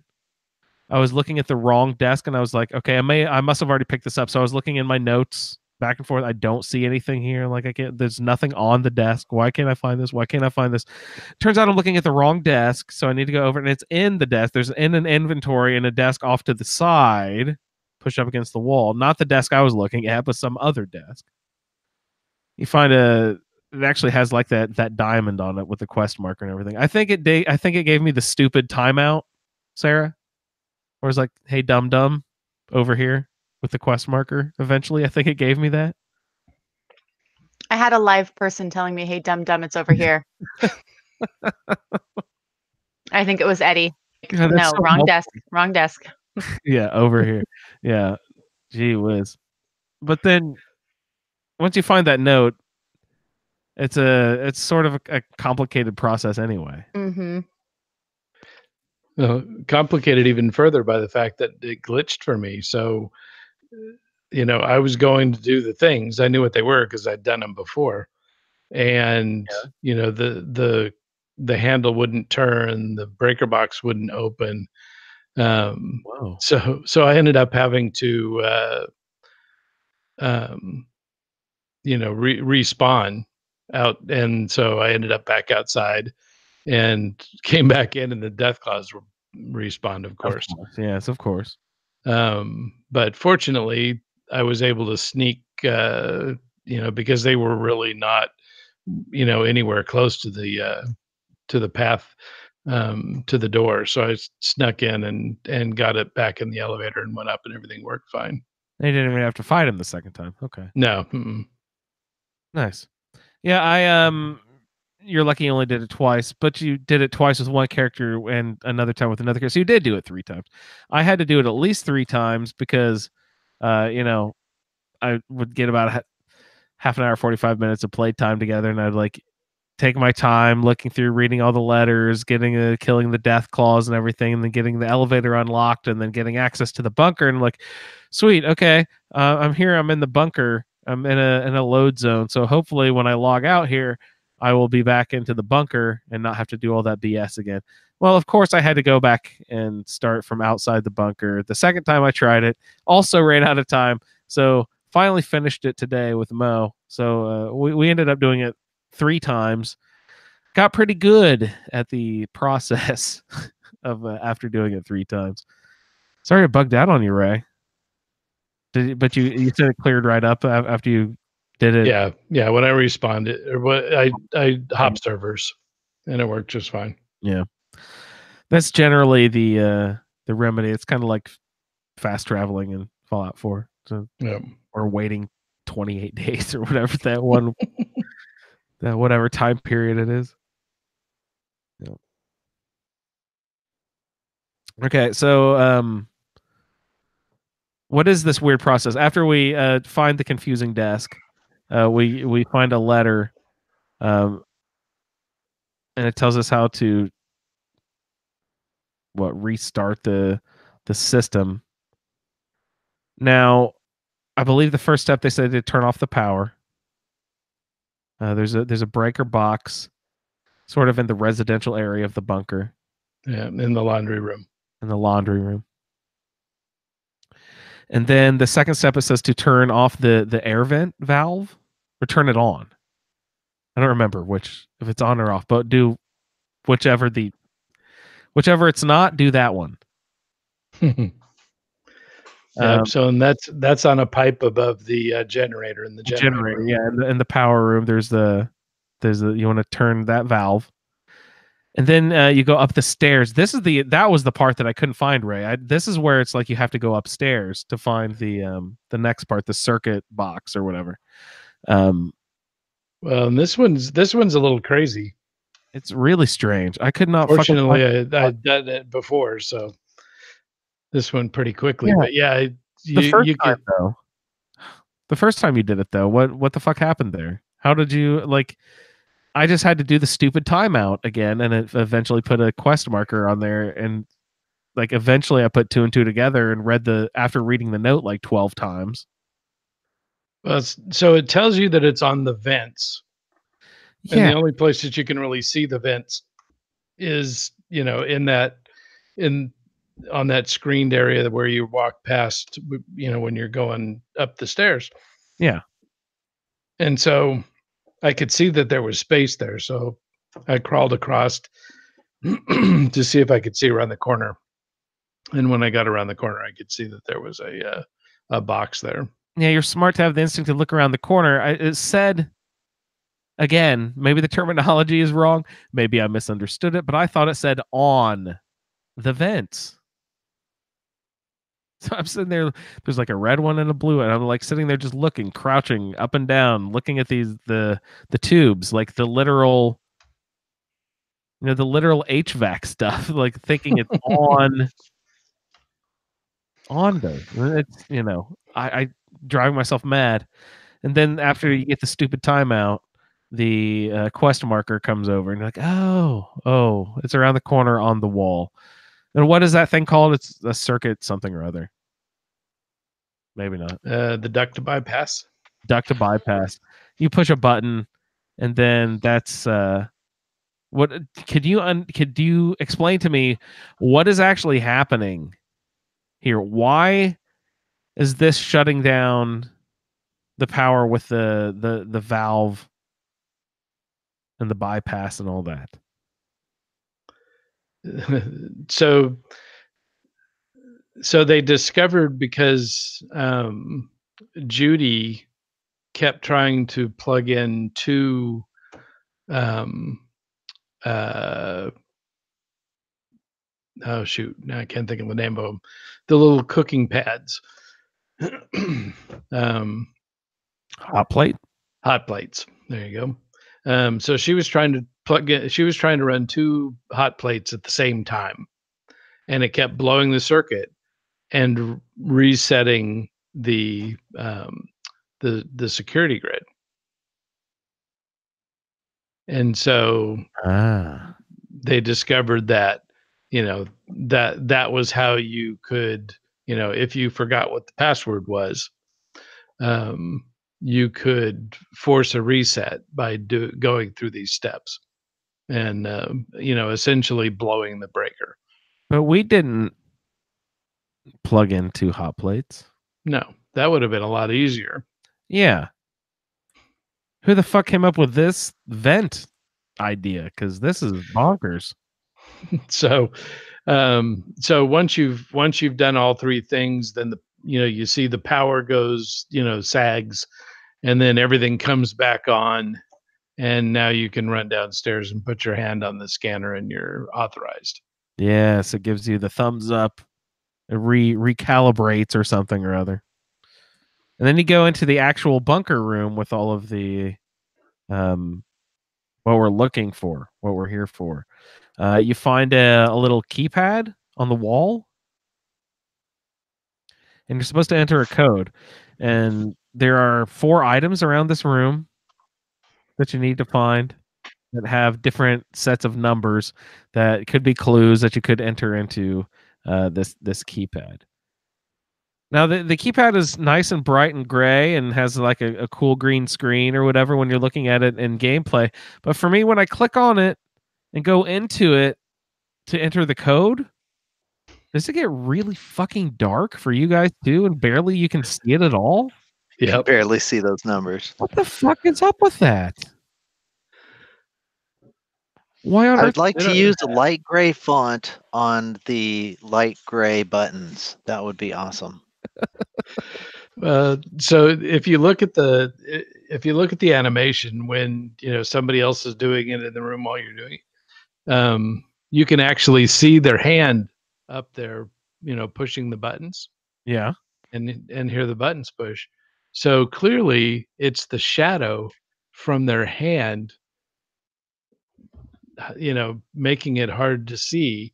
If they would just hold their, their finger out straight and do it, then it would be much brighter. So it's your own hand blocking your light. What if I never have my Pip-Boy light on. Do you guys turn your Pip-Boy? Would that help? Or your own fucking hand? Oh God. To be honest, I didn't notice. Like I didn't have a problem with it. So I don't know if it's just me or I wasn't paying attention or what. But your character must have a high perception. Must be. Well, the good thing is that it's a standard keypad, so you kind of know where the numbers are. Right. Yeah. What if it's a 10 key? Then you'd be in big trouble.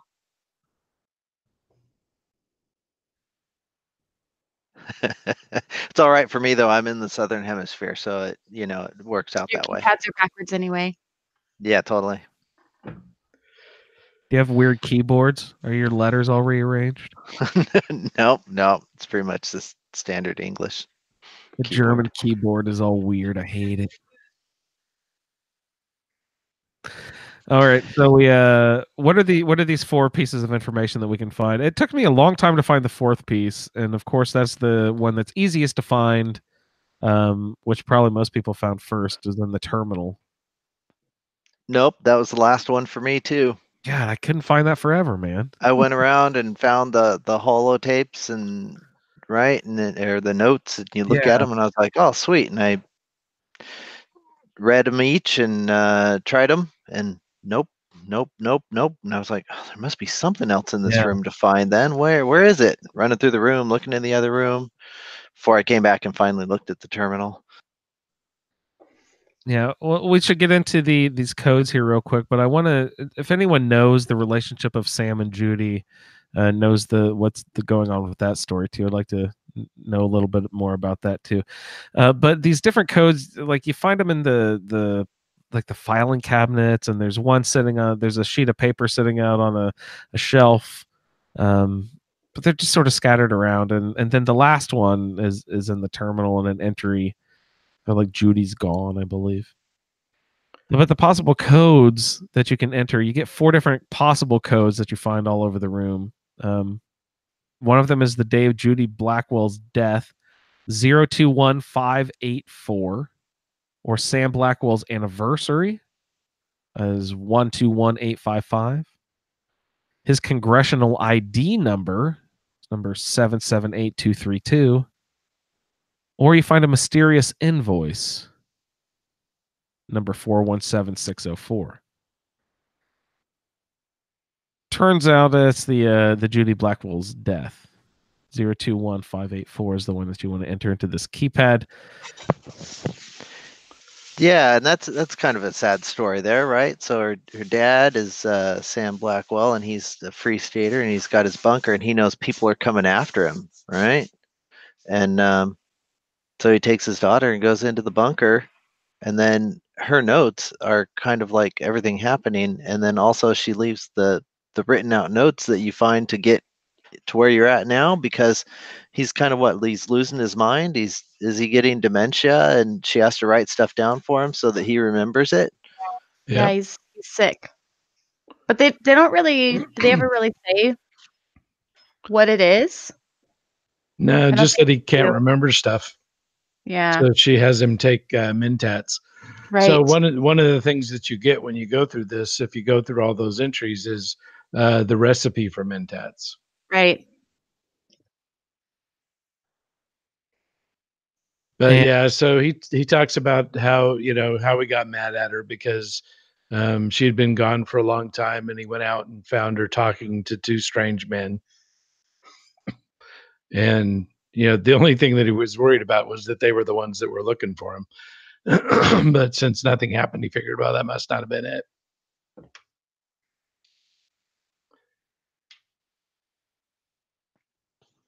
So yeah, Judy's death hit him pretty hard, so he must have made the code after that anniversary, because he said that he never wanted to forget that, even though he's forgetting everything else.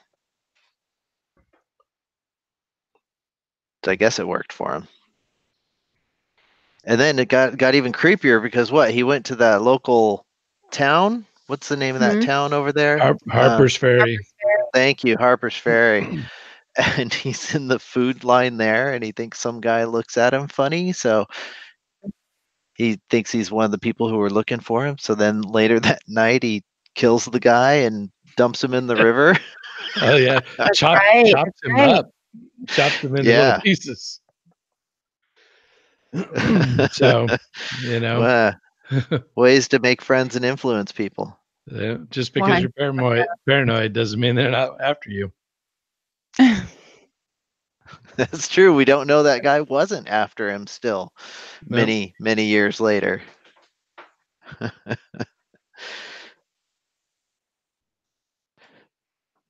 So you were saying that we were talking about it's the anniversary that you used to put the code in, and then what happens after that is there's a sound, right? And you hear something opening. You hear a sound. I didn't personally hear it. I guess I didn't have my TV up loud enough, but I noticed the quest marker said, "Investigate the strange sound behind the picture." And I'm like, okay, that's weird. Exactly. So I did this twice, right, with both of my characters. It was a different picture each time. Oh, really? Mm-hmm. Yeah. Really? That's interesting. And there's actually 3 pictures in that room. Right. So I wonder if it would do all 3. I don't know. But I was surprised, because I did it the first time and I finally figured it out. And then the second time I did it, and I went back to where I went the first time, and it didn't work. The Huh. So I had to go. Then I realized, oh, it's directing me to the other picture. were the So- results of investigating each picture different? I think it's about the same. Yeah. You get a Deathclaw hand. Not just a Deathclaw hand, a Deathclaw gauntlet, even. Ah, Deathclaw gauntlet. Yes, you're right. Which, if you get a Deathclaw hand, no, I don't remember. You need something bone. You get some bone, you can put a third claw on that thing and really up the damage. That's my main weapon of choice is the Deathclaw gauntlet. I've been using that for the last couple months in the game.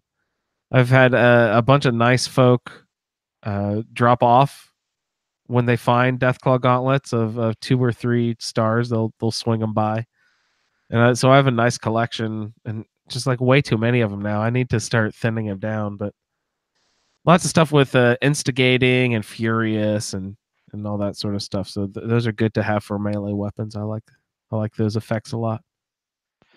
But I've got I like my Deathclaw gauntlet. I'm a big fan. But so this one given to me, it's it doesn't have any legendary effects or anything on it, so it's not something that's going to be terribly useful to me. Was there anything else back there?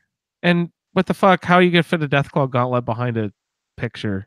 Anyway, is there a safe behind the picture? I'm assuming. Was that what you heard? Was that unlocking a safe? I assume. Was that the sound? Hey, you hear a click, so Okay, so it's got to be a safe back there. A portal to another dimension. It must be. They didn't specifically say. Hmm? Where's the portal going, Sarah? Fallout 4. Exactly. It's You reach into somebody else's house and it just happens to be on their dresser. And whoever's sitting in their bed just sees a hand come through their wall, grab the gauntlet, and then disappear forever. You want to take it even further? It's how did I just forget her name? Who's the old lady that does all the drugs?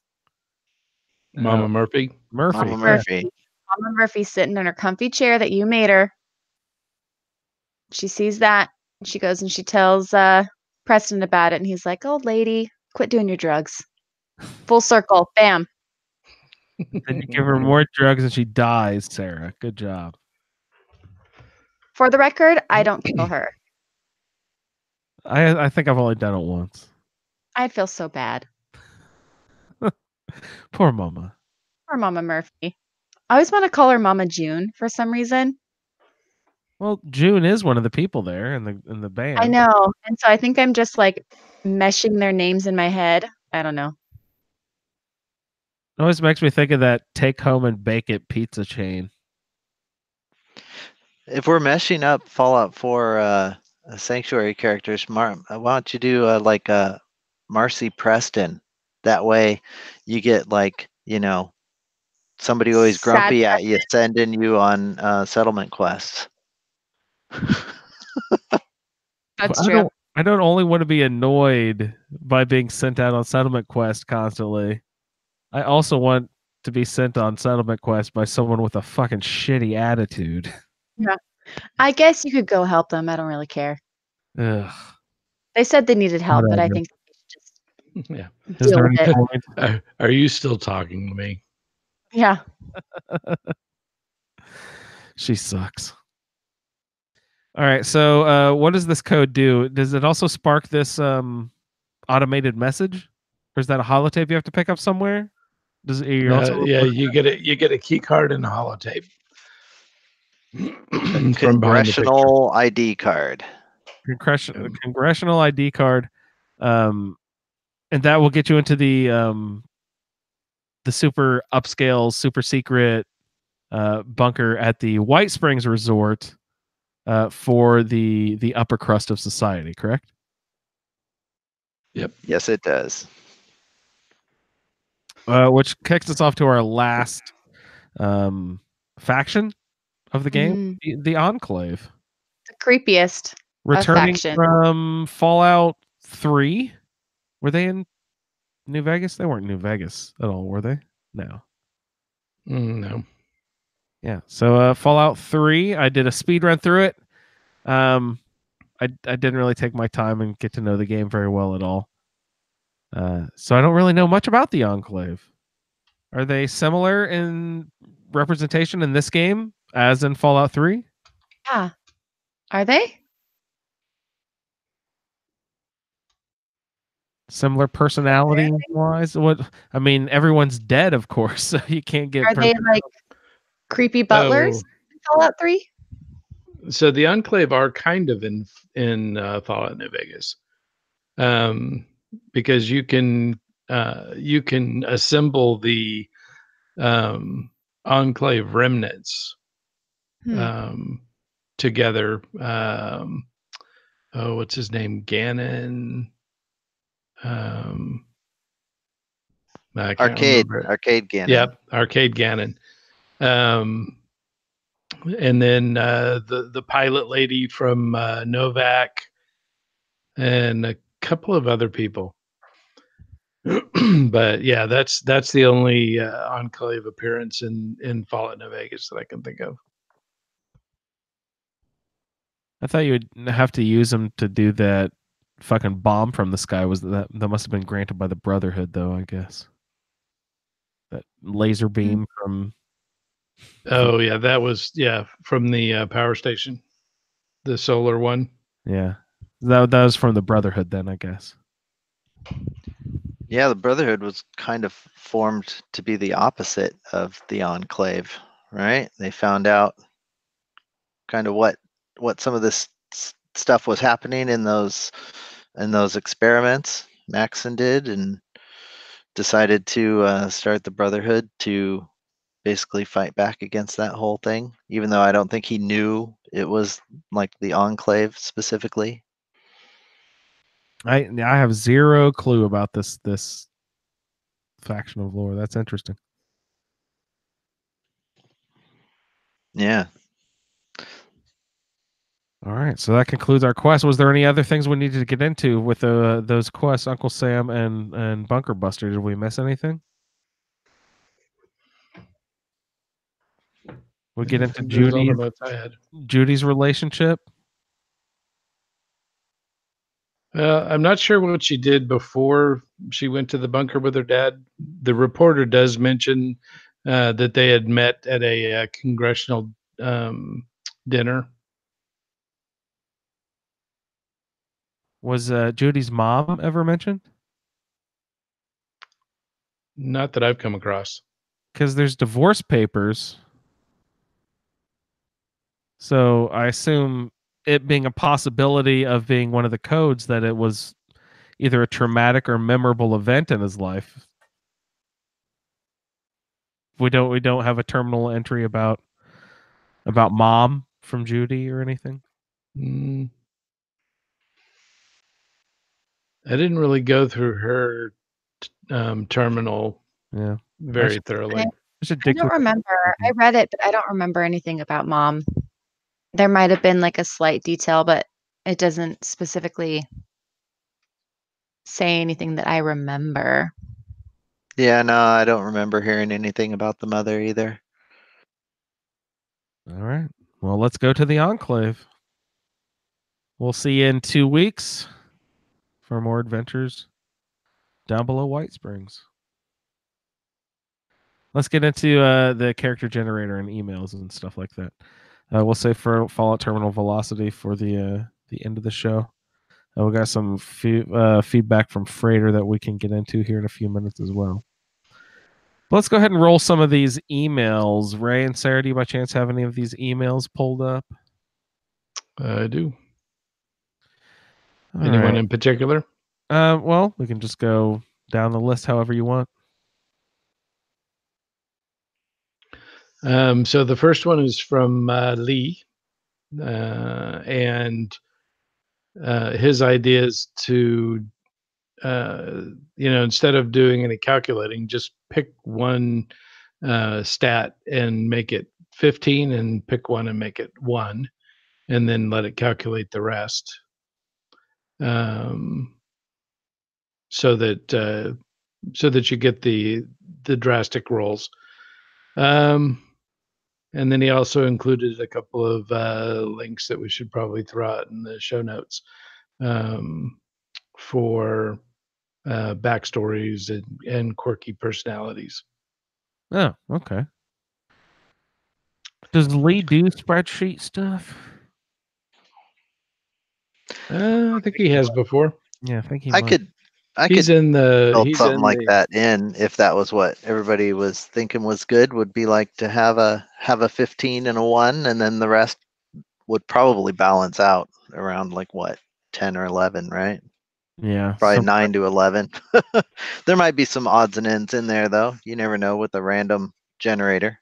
that's one thing I did want to concentrate on because I felt like everyone pretty much got sort of down the middle characters. There wasn't a ton of variance. Most people ended up with characters between 12 and 8 in most of their specials. There were very few, if any, 1s and 15s dealt. And I think that is one of the really cool things about the roundtable is when you get dealt like a really strange roll with your strength of 1 and perception of 15. Well, okay, well, that's obviously gonna be a VATS like thing. I'm gonna be a secret agent, sneaky spy. I'm gonna put agility and VATS together. So, but when everything is sort of down the middle, you can still kind of do any direction with anything. But like when the stats really force you into like you have to kind of play that way. Then I think that's kind of more of what we're going for with the round table in general. So if there is a way to guarantee that one column will be a 1 column will be a 15, and then anything else in between will be randomized, that is great. But those columns that is a 1 and a 15, those would also have to be whichever category that would also have to be randomized as well and hop around itself. So I don't know how complicated or easy doing stuff like that is, but that is one thing that I also endorse for the next season of the Roundtable generator there. And Steve and I were going to talk about it, but I'm so busy practicing retirement that we haven't had a chance to hook up. And are you a spreadsheet guy too, Ray? Yeah. You're a master of the sheets. I dabble. A boy. That's me. Yeah, I 'cause dabble and Google. I did it for the New Vegas generator. Oh, that's right. That's right. All of those generators are available on our asapodcasting.com in the Fallout feed section. If you happen to dislike Fallout 76 and you are playing Fallout 4, Fallout New Vegas, we have character generators for those. If you're bored of what you're doing and you want to roll a fresh character and play those games, we have those character generators over there. Go over there and check them out. Roll yourself a fresh character. Play a cool game. I guess we need one for 3, eh? Yeah, eventually we'll get around to 3. New news, right? Is this leaked or official? Fallout 3 remaster? I Is haven't it? seen anything. Is that happening? I've only seen rumors. I haven't heard anything official. I doubt it's official. I've heard that there's a Fallout 3 remaster coming out, which I was kind of like, well, I guess that's cool, but I'd rather have Fallout 4 on my Switch. But I think the might have been Fallout 3 on Switch. Maybe was what the announcement was. I would love Fallout 3 on the Switch because I want to play it. I started it. Rumor. I don't want to spread falsity. No. Okay, this is a rumor only too. But it would be so fun. There was quite a bit generated by that weird Amazon post.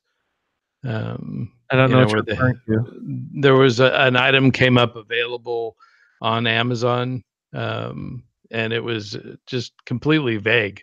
You couldn't tell what it was, but it like seemed pre-order to be. For it was December, a pre-order for right? something. Yeah. But that's gonna be Doom or something. Isn't that their big thing? Isn't Doom gonna be the big thing for Bethesda at E3? Don't expect anything about Elder Scrolls. Don't expect anything about Starfield. I want a Fallout remaster. Come on. I want Fallout 1 and 2 on the Switch. That'd be fun. Play those top downs. Still Old wouldn't play it. Roy hates those games. Really need to get into them. Phil was really awesome and helped me get Fallout 1 and 2 on my Mac here, and I really want to play them. But we did it like right as Fallout 76 was dropping. So I don't know what the fuck I was thinking. Like I was going to be like playing lots of the original Fallout series when the brand new awesome new Fallout game just came out. Yeah, best of intentions. I guess, yeah. Thanks again, Phil. I always love that. Right. So we also got an email from Travis. Awesome. Thanks, Travis. Hey guys, I hope you're surviving the wastes. Thanks for the suggestions. My main idea, when I played Fallout 3, I was a family of Abe Lincoln. Fallout New Vegas, I was Sammy Davis's family. In Fallout 4, I was Sam Adams. And in Fallout 76, I am Benjamin Martin's family. I think about the location and then the famous people from that area. He says it's super cheesy, but very fun. It's not cheesy. It's just fun. You know, that's kind of what I did with Gouverneur. Yeah. Because I got the name Morris in the name generator, and I looked up Morris, and I found this founding father guy who actually existed and kind of was a kooky character. And I was like, sweet. Yep. I'll use his name. I'll be a descendant of him. So same thing there. So secondly, I would love to see a Wasteland Master Architect Engineer scale where top level has perfectly wired house and the lowest being something to get by. I love that. I would love to see Ray get a top tier house, and he's got to build like, I don't know, a 12-story mansion. Wouldn't that be really fun? Just to, I don't know, just another way to stretch. To torment Ray and everyone else who, hates building, or those that don't, your camp is legit a platform and you can choose, 3 crafting tables. Well, but you can only have one out at a time. So you have to store it, take it out, store it, take the next one out, store it, take the next one out. Or you can have one where you're not even allowed to have a camp and you have to rely on the kindness of others. Oh, yeah. That's kind of fun idea, actually. Add to we have your camp zone where you're supposed to build your camp. Add the possibility of no camp, Steve. Yeah. Ooh, yeah. He'd be on that one. That's just another option. Yeah, that's fun. That's fun to have to use the world because there's storage all over the place. I mean, the train stations. So the big thing that you lose is the free fast travel spot. That's true. Yeah. But if you're on a team, I mean, yeah, you can fast travel to somebody else's house. It's just, we'd be fine on the people side because there's always somebody on that we know. Yeah. I like usually that. It's you. I like that idea. The no camp. That's a fun forced aspect. That's a good one. That's cool. I like that idea. And he's not done yet. Thirdly, the main reason I keep playing 76 is you guys. If it wasn't, then I would have stopped. I love seeing the posts of your daily activities, and it's contagious. Having fun is contagious. I hope you keep having fun. Have a good night, and thanks for opening up feedback. Travis. Oh, absolutely, Travis. Thanks for writing in, man. Yeah. Of course we're going to keep having fun. I'm already excited for next. We're not even done with this season yet. I'm already excited about getting into the side quest and playing more 76 for next season. It's contagious. I'd take some disease cure or antibiotics for that. Or trying to find that sulfur fountain at White Spring. Get rid of his fun. All right. Thanks for Travis. Yeah. Oh, wait, Travis wrote another one too, didn't he? He did. It was just talking about the first one or the one that we read, I think. Oh, okay. Oh, he says, random idea. Can you reward members with a banner for no griefing? Cheesy, but I would rock a border from you guys proudly. That's cute. A banner. What does he mean? Like, I don't know. You know how Ray made a flag for Yeah. Fallout 4? Well, We totes the flag 76 if that ever becomes an option. as soon as they open up modding, of course, 100%. I'll be like, Ray, that's the first thing you're getting on, right?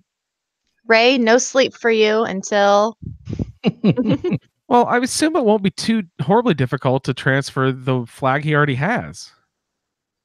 Yeah. One would hope. Being a similar code and all that, I would assume. Yeah. Yeah. Very similar. So we also got an email from Will. Awesome. Will?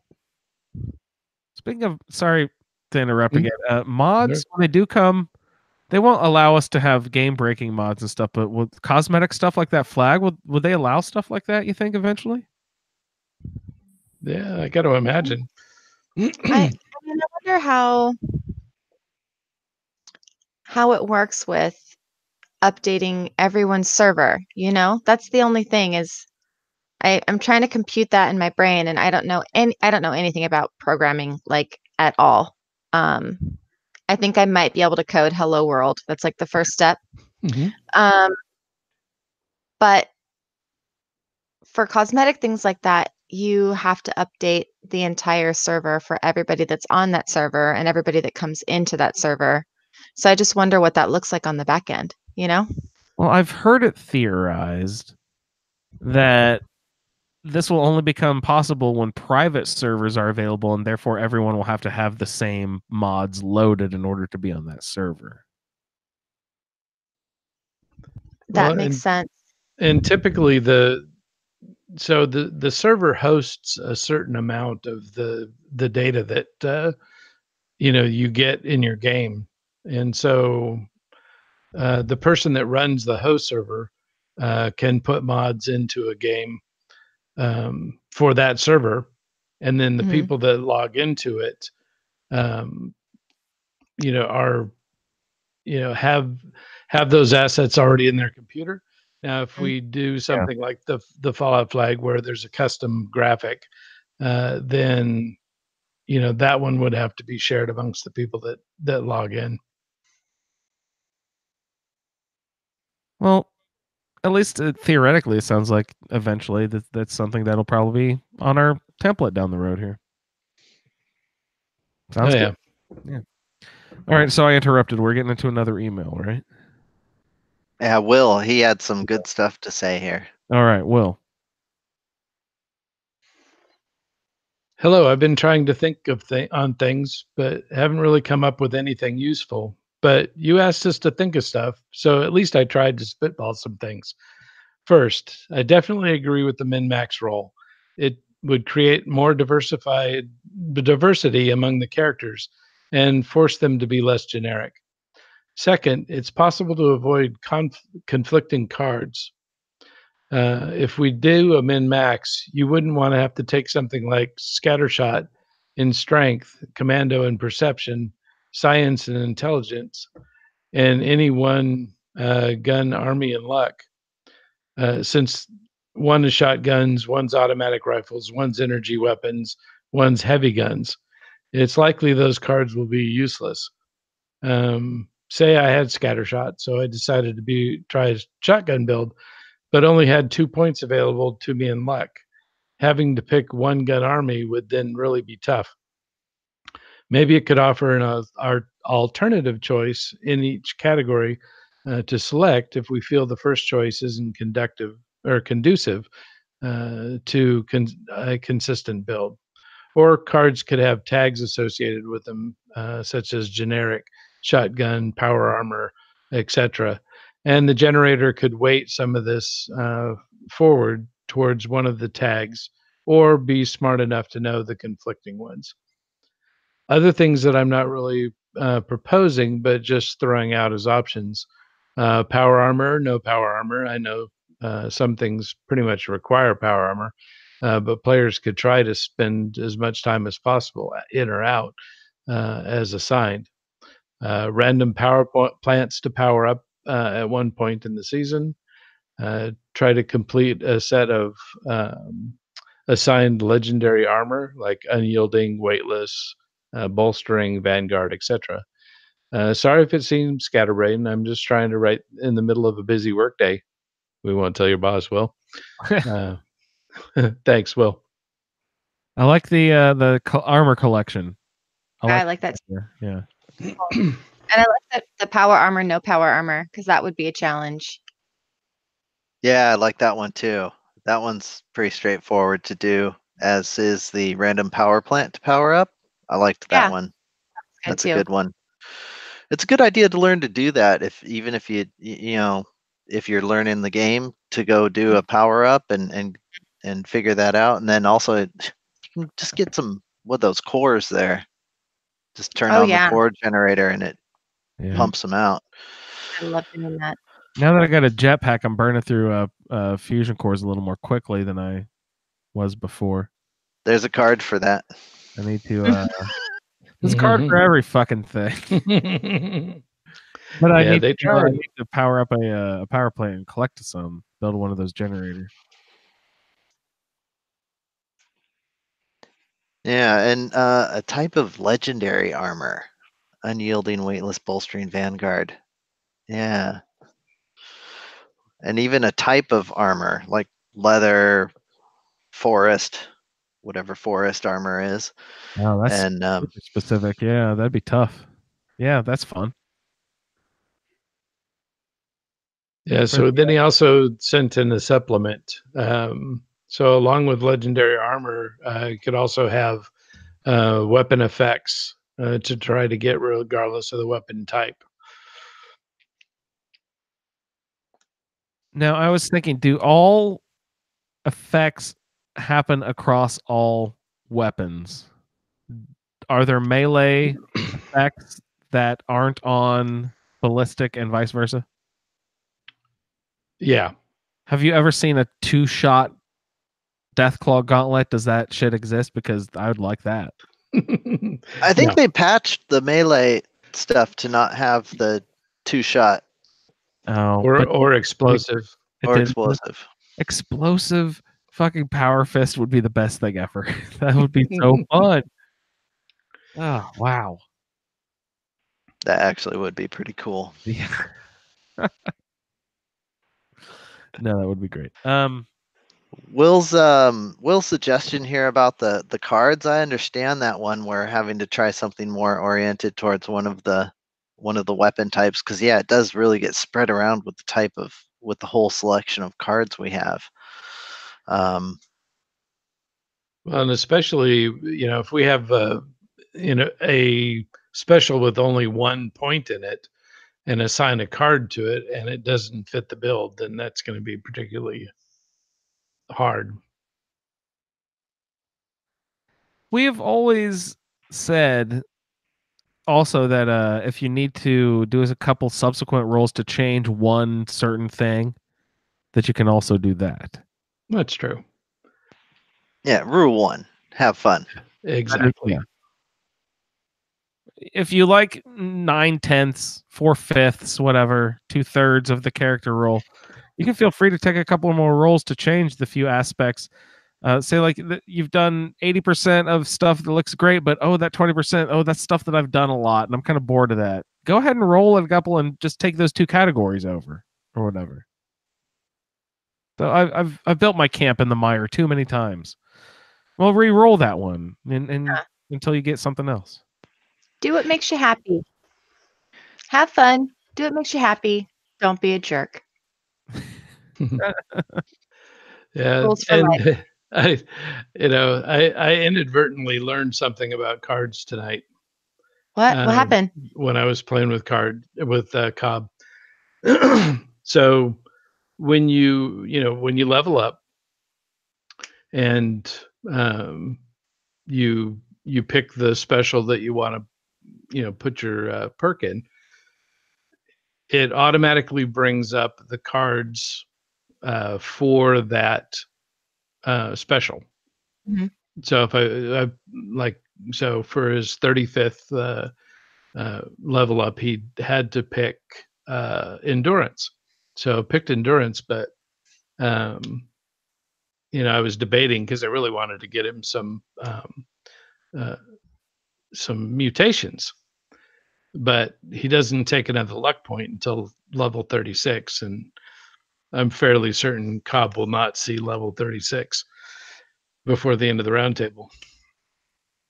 And so I went to pick an endurance card because I thought that's what I had to do, and my finger accidentally hit the C button, and it changed to charisma cards.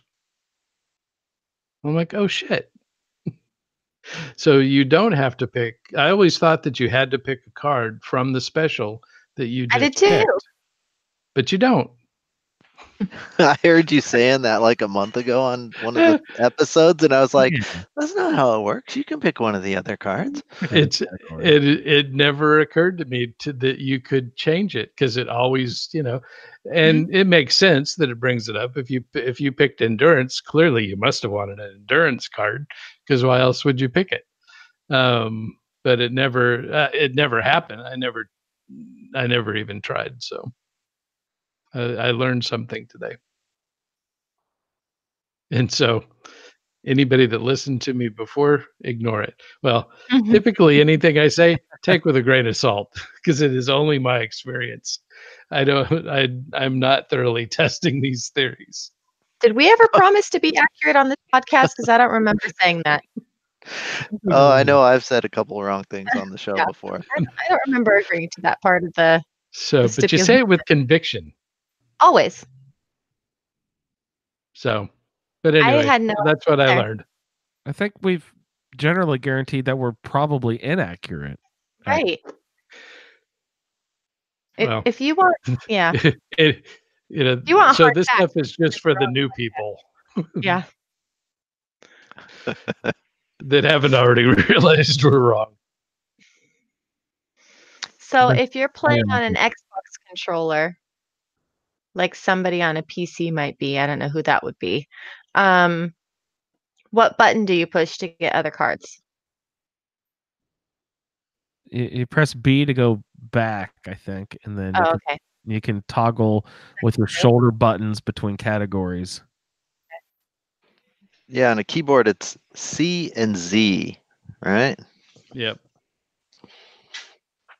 Good to know. Just like sit in my bed and game. It's true. Sitting That's Uh, what I do. You're sitting in your bed and gaming. Mm. Wonderful. We have some more emails about the generator. No, Jess sent an email. Freighter has an email. Yeah, let me see if I can find Freighters. I don't have Jess's, but she said that she sent it earlier.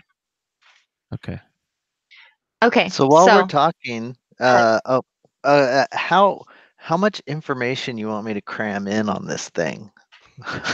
There's a All of limit it. to where we can make it pretty versus functional, and we're Ooh. pushing that envelope. Yeah, I was thinking. I think we got some scale back we can do. Yeah, do we- pretty's do important. we- Sorry, Sarah. Go ahead. Pretty is important. Pretty is important. I was thinking, do we want to dictate each level what special they need there? Is that important to dictate? I don't think so. Yeah. I That's think it one might thing. be impeding on fun at this point. That's a lot of retail space right there. If you just let people dictate their own levels where they take their specials, then or when, if you're a strength character, you want to pound home the first 15 levels in strength, be my guest. You know what I mean?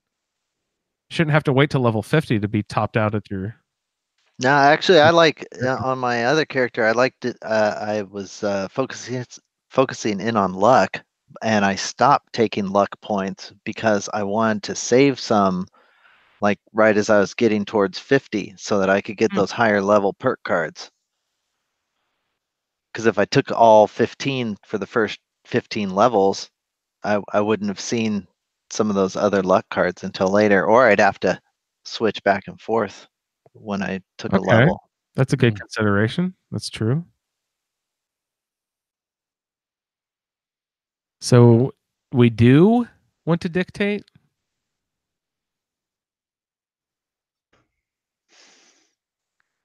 Or say,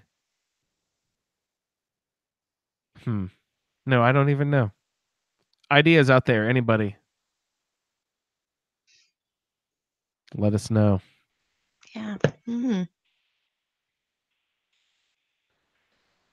While we think on that, I'll read later. Sounds good. He says, for the brainstorming on the spreadsheet, I can't think of 3 ideas, but I was thinking of assigned farming jobs like fusion cores or lead, but not sure how to balance that. Oh, like acid or yeah, like finding all the good get at workshops. That would also be good for knowing who within your group. Oh fuck, I'm out of this. God, Freighter has that. I can go see Freighter real quick, and he can hook me up with acid. Freighter's always good on hooking up you with acid. Let me tell you. I could try just throwing stuff out. I could try combining the camp with a resource generator. You know, like you got to go into the mire and get concrete for your camp, because that's what I'm looking for right now. Is I'm looking to move my camp in the mire, but I want to be near some sort of resource. With Gouvernaire, he built his, and I was like, oh, haha, look, I have a lumber thing here. That's so useless. I'll never need lumber. But you know what I do is I just leave it there running all the time, and I never pick up wood. And then when I need wood, I just go over and grab 40 wood out of it. There it is. Boom. So it actually has come in handy to be on top of a wood lumber yard thing. Yeah, and that's actually an endless supply of caps too, because you can always just bulk that and sell that too. I mean, it's not worth a ton, but it's very easy. Yeah, yeah. Another I'd be kind of I'd be kind of bummed though if I got concrete. I'd be like, I don't really need concrete. Well, this you could build the temple like Jess, except for they took away her method. It stinks. All right, Freighter, have anything else there? No, that was it. Okay, cool.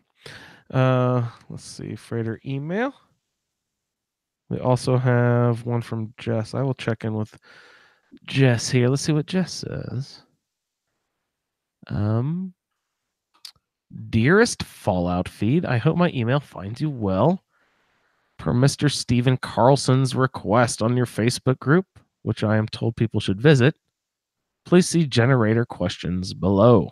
Okay, I don't know who Andrew will have read this, but these are more brainstorming ideas for input, so maybe stop after each one to discuss. Most of my good ideas made it into the generator already, so these are outside the box. For a fun category, what do people think about assigning an outfit to a character? See, that's along the same lines of collecting a certain type of armor or something. I like that. For a fun category, what do people think about assigning an outfit to a character? Just something to start to help set up their background story and style and early photos. Wouldn't need to stick with it for too long. Also, for my part, maybe only outfit and not hats, because sometimes a person has to wear a nipple hat, and I accept that. So we wouldn't decide anything that would have to require them to spend atoms. Ray, we're gonna force you to spend some atoms. Sorry. We're gonna. Ooh, can we assign like a cheap atom thing, like a photo mode pose or something? Like something. Something dumb. That would just be cruel. Come on. So this is the outfits that are on top of your Under Armour and your armor, right? Yeah. There is a crap ton of them in the game. Lots of them spawn at different locations.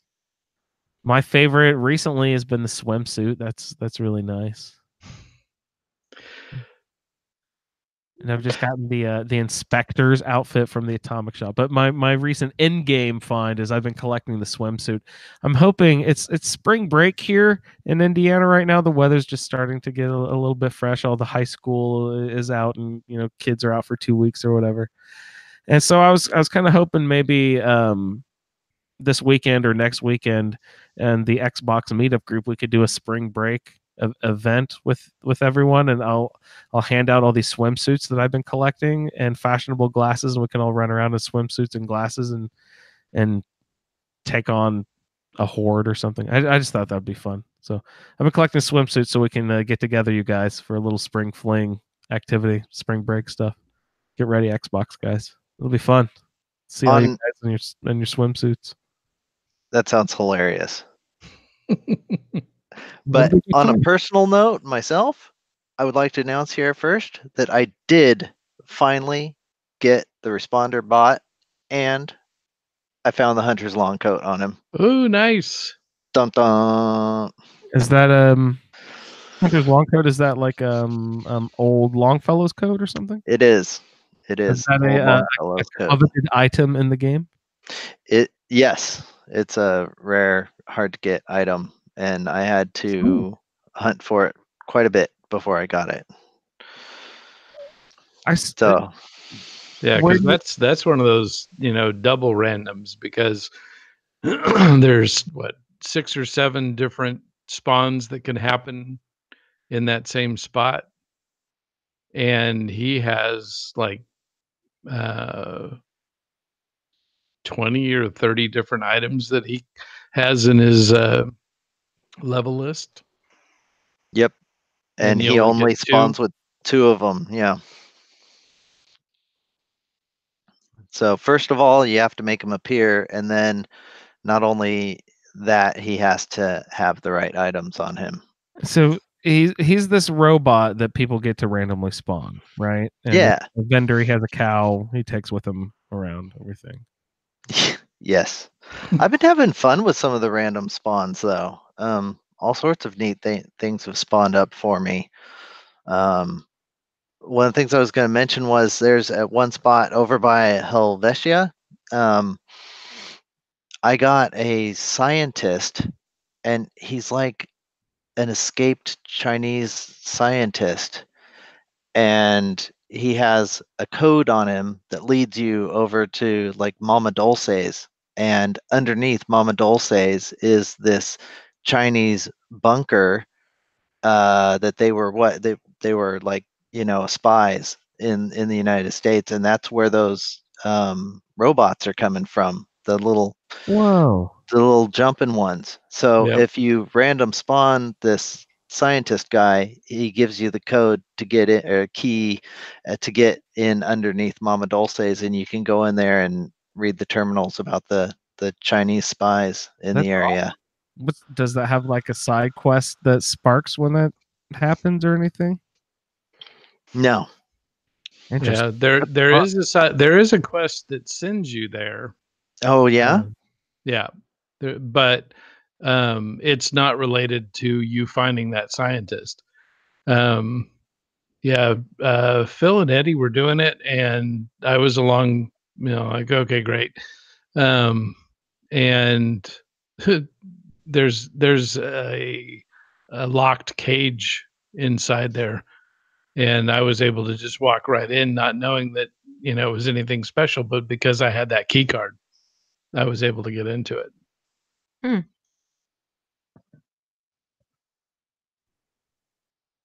Yeah, the one that I usually get is up just behind the Flatwoods lookout tower.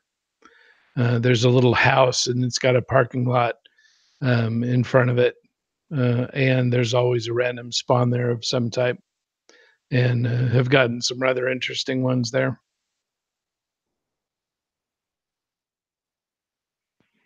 Plus, if you go in the house, there's pool balls on the table. Oh yeah, plastic, right?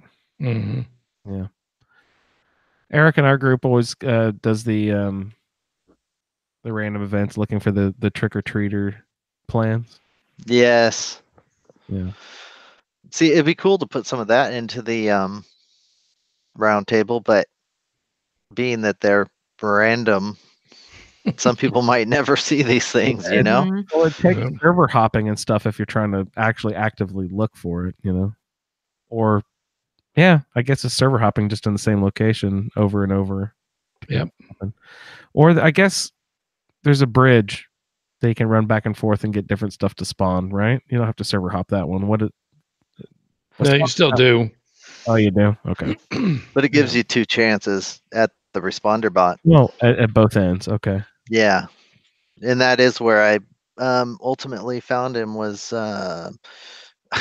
was just about to log off one night, and I was like, oh, I'm really close to Charleston Station. I'll just jump over there. And then I went up and back down, which is the way that I didn't know you could spawn him, but Jess mentioned it. And so then there he was. Boom.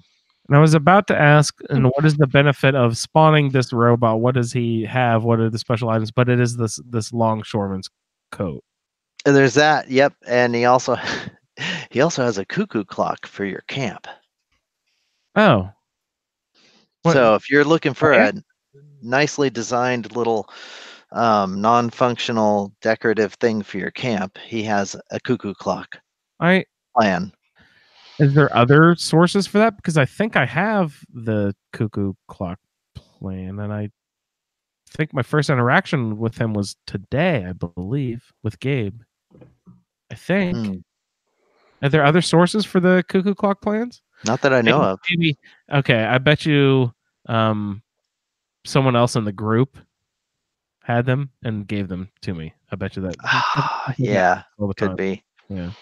And then I guess there's a Nuka-Cola clock. I don't know. That doesn't seem that special though. But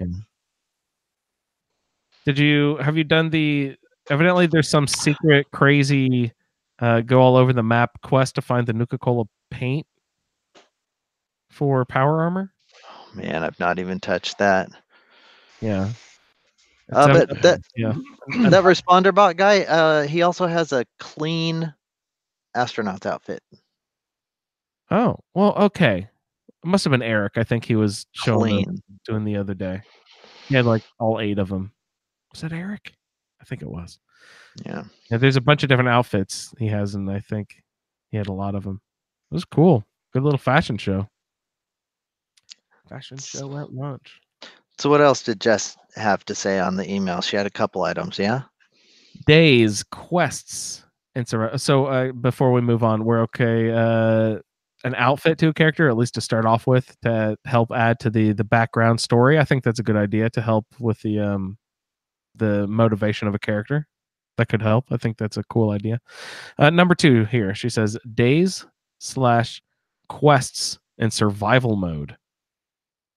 I just want to move on. But she says, hear me out. Hear me out. If we do sessions, we assign a time when they need to take the character into survival to experience it. Either sessions, a specific level, or a specific quest. If sessions, I say a number between 1 and 3. If level, between 10 and 20. If quests, let's decide when we lay out the season. So she's saying at specific times during the season, either base it on specific levels. So like I have to play my level 15 all in survival mode. That's kind of fun. Feel like I hope it's more like level 100. I hope it's more like level 2. Yeah. Well, I guess people ignore you. Well, not to mention the fact that you've got and it goes in 10 minutes you can level up. Yeah, exactly. And if you get killed, you didn't have anything anyway. So You what the didn't heck? lose anything. That's a better plan. Yeah, hopefully you get it at level 2 or 3. That's great. No, that's kind of fun. You can do it. Sessions. I say okay. She means like between quest batches. So it's like if we have. Okay. Yeah. No, I like that. That's another good idea, Jess. I like that. It'd also probably be a good time to throw in that right now through Monday morning, I think it is. You get double XP in survival mode.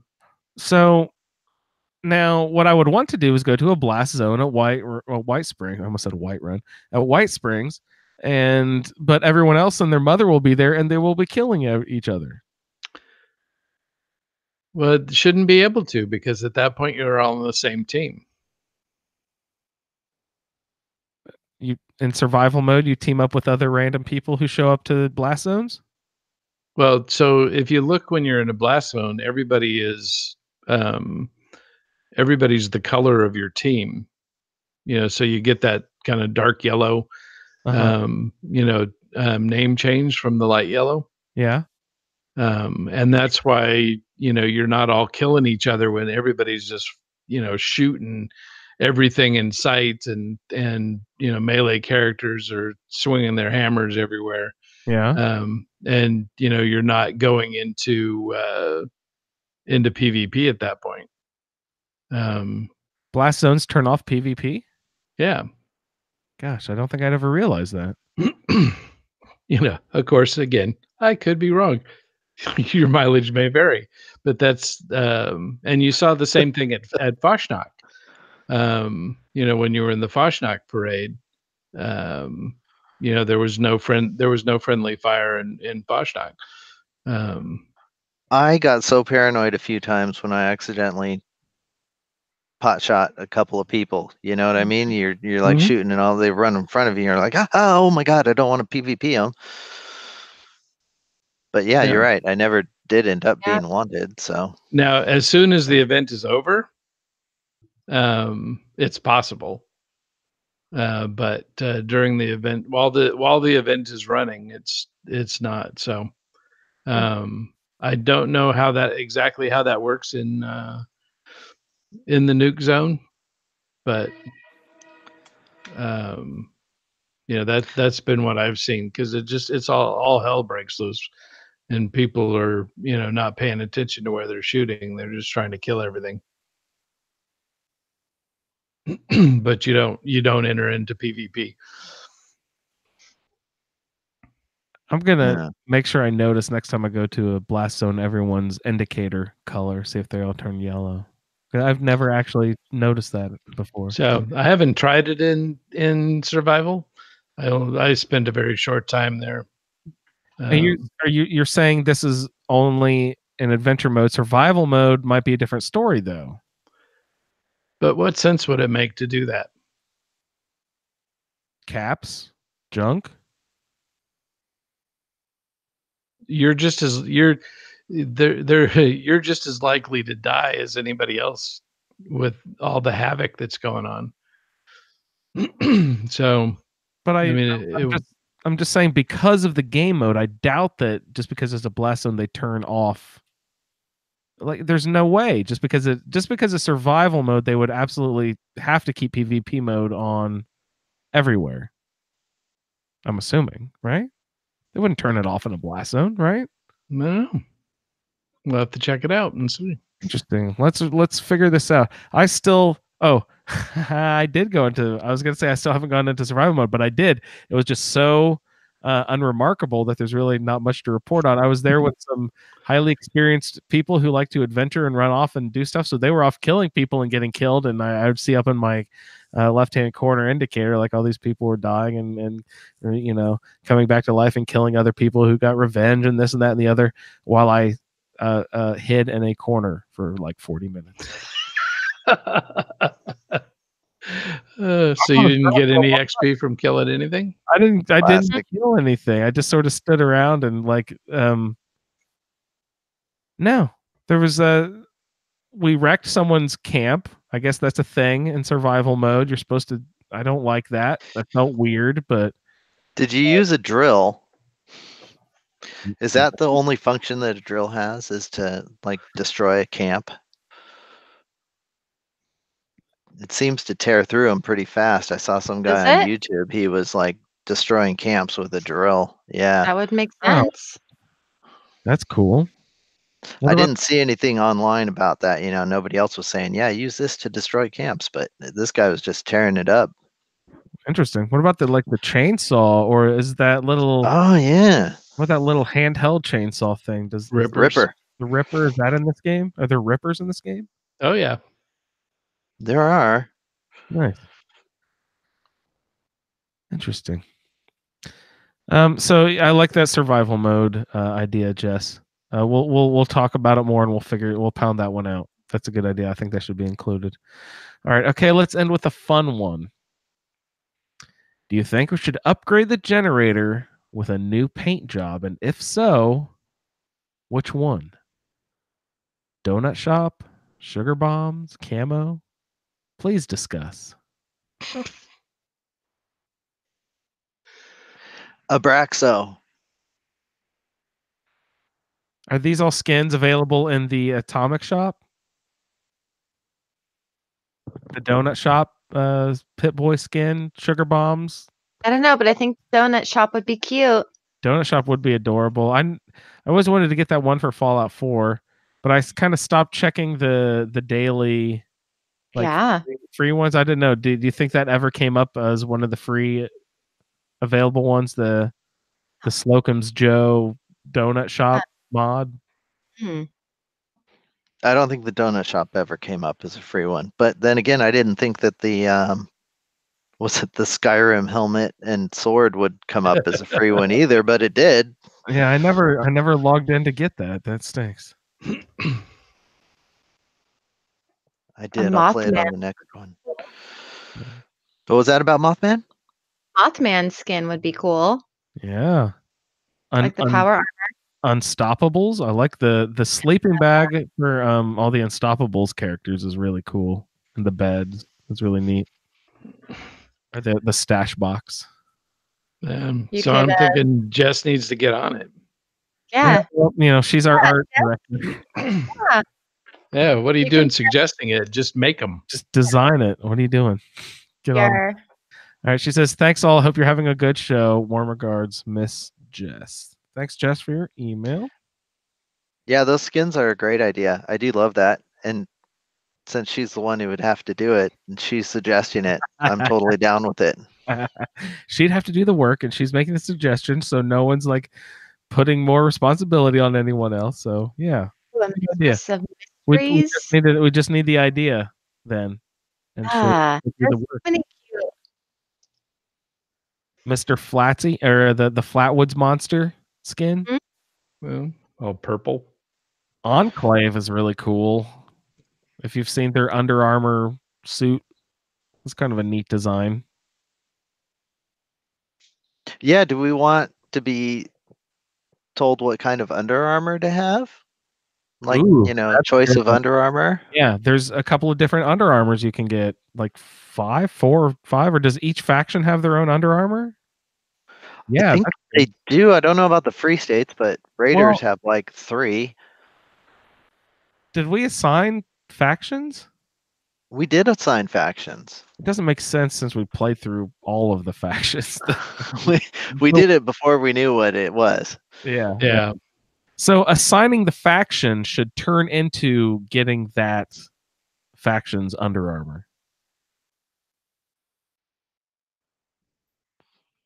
Or special items in general. Is there like a special weapon that goes along with each faction too? No. No? No. Yeah, just the Under Armour. And the Under Armours are interesting because they do give you different bonuses, right? One gives you like perception and endurance, and another one gives you luck and strength or something. Yeah, I've got the one that gives you strength and perception. Yeah, and I've got the Brotherhood of Steel and gives you strength and agility. I've been pretty much going for aesthetics and not thinking about it. One wears a harness and the other guy, oh yeah, Gouvernaire has the Vault 76 suit on. That is actually a set of Under Armour. I think you can Yeah, that one out. What yeah. are the You can special- increase it. You can increase the stats on it and stuff. Who do you go to do that? You do with the armorer perk in the Oh, intelligence nice. tree. I don't think there's like Does it give you special buffs too? you can buff them pretty high, as I recall, but you got to have like flux for it and stuff.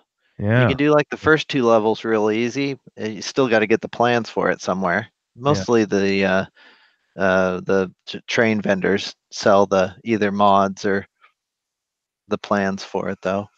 And then you just do it yourself at the armor workbench. But yeah, the higher level ones need flux and that sort of stuff. Stable flux. Yeah, I definitely had to collect a few pieces for that. Up. Let's see, freighter here.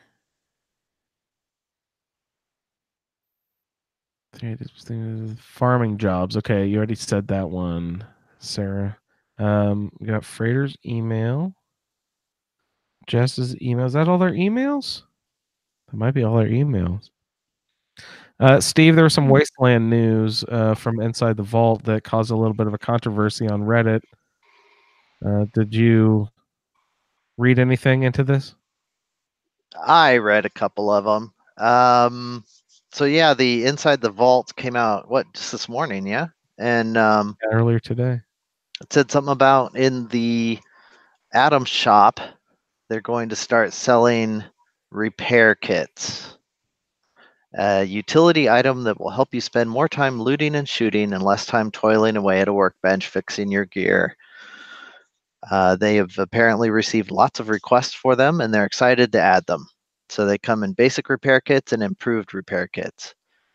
And basic repair kit, single-use consumable that instantly restores one of your items in the inventory to 100% condition.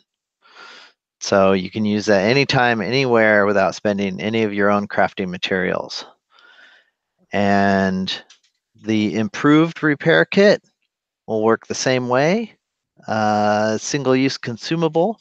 However, the selected item's condition will go up to 150%, giving it, as they say, an even longer lifespan against the trials of wasteland combat.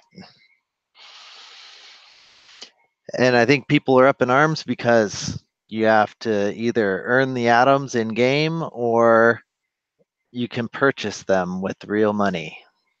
So some people seem to feel that this creates some sort of pay to win situation. I'm not really that fussed about it. I don't see the gravity of the situation at all.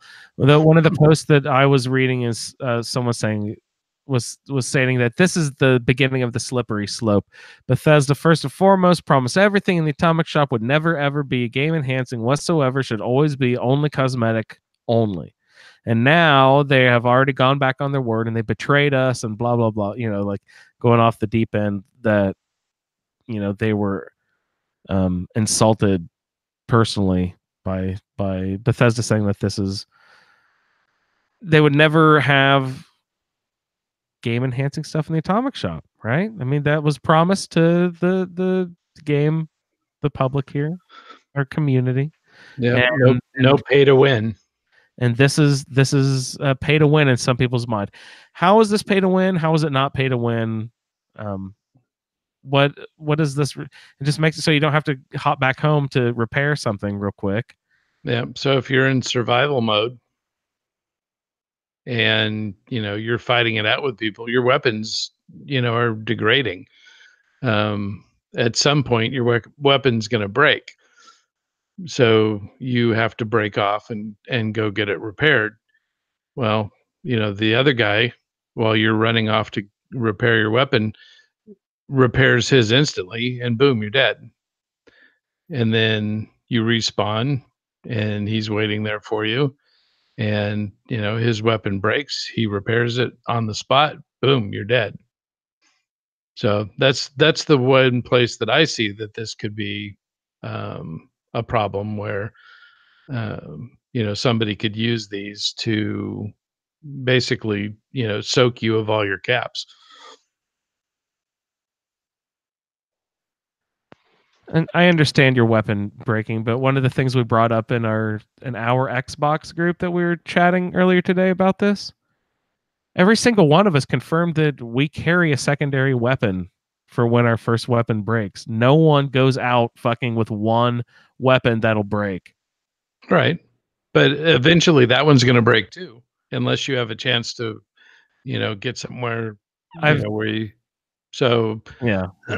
Ultimately, it gives somebody the advantage of not having to break off combat in order to fix their equipment. Yeah. Of course, Ray, it might give you something to spend your atoms on. Yeah. Would you ever use that? I mean, I don't really see myself doing survival mode. So they're only with any real in any great way. Well, you're about to be. It depends on what they do to it after the beta, because at this point it's just silly, the way that it works. They're still making tweaks to it. It could end up being something interesting, but at this point it's just you stand at the spawn point, wait for somebody to to spawn, you kill them. Somebody else spawns in, kills you, then you respawn and kill them, and then they respawn. It's just back and forth, constantly in the spawn points. Yeah, that does not sound fun. I'd hate to get stuck in a death loop like that. No. So I try and keep in mind too, when we say that there's people upset on the internet, I saw some people on Reddit, and as we know, they can kind of be extremists at times. So, man, because it's funny how you've even seen it seems like almost attacks on the game from some of the communities. Absolutely, yeah. So again, I think this is going to be a PR nightmare like the release was, and they're like, just when Bethesda was starting to regain my trust, they go and pull a move like this. If you don't like the game, don't play it. That's it. And button your fucking lip online about it too, please. Just don't. It's like, if you're going to be sitting there digging for an excuse to be mad, then go spend your energy somewhere else where you can spend it positively. That's all. I used to be a part of those subs on Reddit, and now I can't even go there because it's just like ridiculousness. Go have a happy life playing a different game if you're really that upset about it. But they ruined Fallout. Unfortunately, though, it sounds like Bethesda is paying attention to that, Right. because they're doing stuff, and they specifically reference Reddit as that's people on Reddit were asking for this, and so we're going to give it to them. Mm-hmm.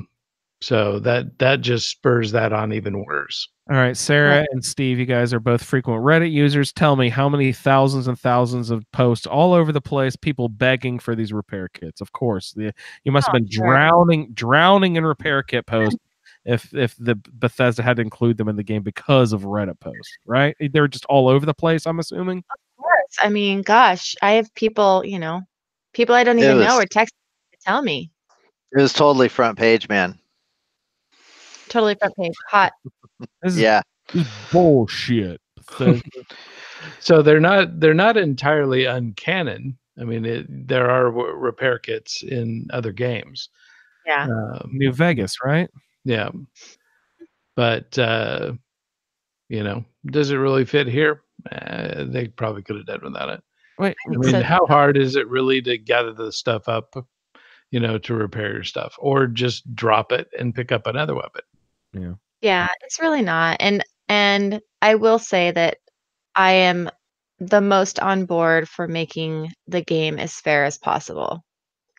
So if somebody is getting an advantage in one form or another, whether it's through the Atom Shop or not, it does feel unfair. I will say that. If it was a random spawn that maybe you go somewhere and pick up or something that you can craft or something like that, I'm 100% on board. But if you can go spend, $25 and get 100 repair kits and then do exactly what Ray was describing, then that doesn't make it fun anymore because somebody has an advantage. That is a good point.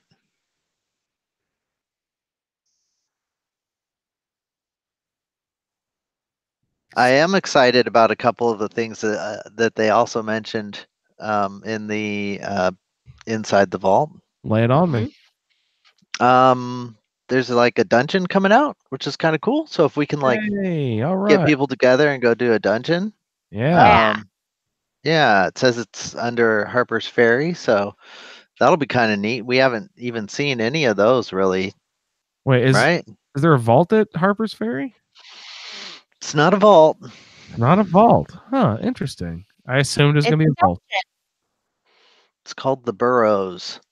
Ooh. Muster your squad and follow in the footsteps of the Brotherhood of Steel, who sent their own forces into the darkness and muck below Harper's Ferry for mysterious reasons. I am always on board to kill big shit, so I'm excited.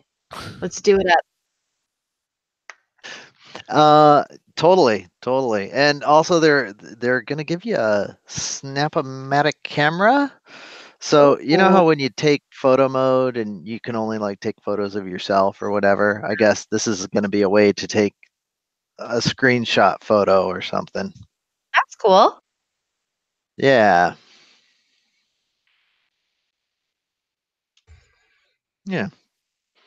And then also next Tuesday, we should be getting the new Sheep Squatch quest. Sheep Squatch. All right, what does that mean?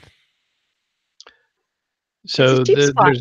there's But what more is there to know? Yeah. The quest. new What is cryptid. this? Like a whole sort of involved mini DLC type thing, or is this going to be just like a repeatable Fashnak type thing? Oh, no, yeah. it'll be more like the Biv quest, only it sounds like it's a little more involved because you have to gather clues and solve the mystery and discover the sheep squatch. You guys going to live every day? What if it's like the Red Death? That's what that quest is, right? Oh, yeah. That's hilarious. So the other thing that's kind of interesting is that they, if you look at the trailers for these, there's a player that has a unique gauntlet that is, it looks like it's some kind of a sheep skull. Hmm. So I think it might be a sheep squatch skull gauntlet. Fuck yeah. Cool. I'll rock that. Yeah, that sounds great. I call dibs on all 3-star legendary sheep squatch skull gauntlets. Let it be known from henceforth. Out in New Zealand, you might be able to make your own sheep squatch gauntlet. There's enough sheep. There's enough sheep. What, four or five sheep for every person? Oh, they're so cute. They're fluffy. It's great in the springtime because it's lambing season and there's little lambs all over the place. That would be so cute. Is that a common dish? Eat a lot of lamb and It is actually. Mutton pie. A lot of lamb. Not so much mutton, but hogget is popular. What is this? Tell me about that. Hogget is like an older lamb. So it's like a teenage lamb, I guess. And what? It's a domestic sheep between 1 and 2 years of age. All right. So if they're 1 year and 1 day, they're not a hogget anymore. Or like 2 2 years years. in one day. Yeah. They're not a hogget. Yeah. Then it regular- would become more mutton. Okay, I don't understand Mutton is why. a sheep, and lamb is baby sheep. Okay, but is there there's like gradation of lamb? I don't understand why there's so many different. I didn't even know mutton was a thing until last week or 2 weeks ago. We We never were talked talking about about- it. Yeah, some people think it's really gamey, mutton. There's like It's good in a sandwich, nice and lean. A nice mutton sandwich, nice and lean. A mutton sandwich, yeah, lean. what is that from? Princess Bride.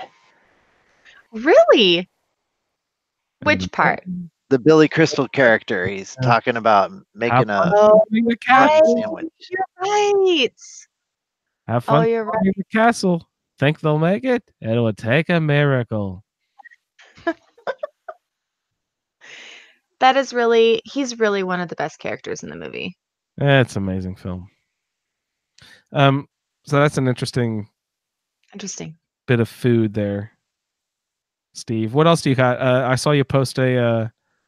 Was it you? It had to be you. Post an article of kiwi pies in Colorado or something. Yeah. There's an Kiwi expat living in Colorado making meat pies out there. So one of the Facebook friends said they lived near Colorado Springs. They were going to go try it. I said, "Let me know how it is." Nice. Never reported back though. Did we bring up meat pies on the show before? Is that something you need to inform us about meat pies? Oh yeah, I talked about meat pies. Yeah, meat pies are the best, Yep. man. Yeah, me and Mark talk about our favorite meat pies, and even Clinton too. Clinton likes a good, just like a mince pie. Yeah. My favorite is generally the mince and cheese pie, and Remind me what and, mint is. mince. It's like ground meat. It's just the ground beef or Yeah, ground beef. nice. So apparently in the Bay Area, there is an Australian products grocery store and gift shop stocking a diverse range of Australian food products, souvenirs, and more. I googled And meat pies area. Yeah, I don't know. I'm gonna find out.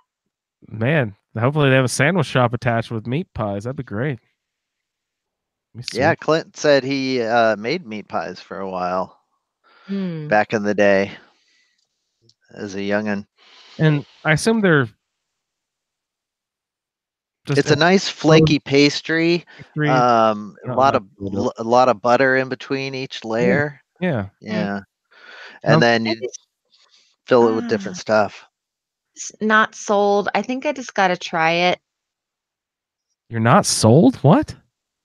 I'm just not sold on a meat pie. I don't know what it is. So I the heard Jamaicans make a great meat pie too. I want to make a taco meat pie. That sounds great. It's Like super, different nice and spicy. They got them here. They put curry in them. Yeah, I was gonna say chicken tikka masala pie would be good. Yeah, I've had one. It's good. Butter chicken pie is good. That sounds great. Yeah, yum. I mean, I guess it would be simpler to simpler. It would be similar to like an empanada. Yeah, essentially the same thing. Yeah. It's just meat instead of fruit, right? No, Wait, empanadas are meat. Empanadas are meat too. Yeah, I forgot. And Yeah. my wife's favorite is a potato top. So it's got the mince and the meat and gravy in the middle, and then Ooh, gravy's involved. it's like a gravy that and Like then shepherd's pie. and then like shepherd's pie, with the potato on top. Hey, Oh, now you're shepherd's speaking my pie. language. I love a good shepherd's pie. Yeah, It's like that's good. so good. Good stuff. I wonder what Irish people think of what Americans call shepherd's pie. Is that an Irish dish? Oh, we've always had it around It St. is. Patrick's Day, so I assumed it was. I associated it with. I don't know if it really is or not. Yeah, and then the Scottish, they have Scotch pies, which are just same What's the thing. difference? There's no difference. It's the name. Okay. Oh, really?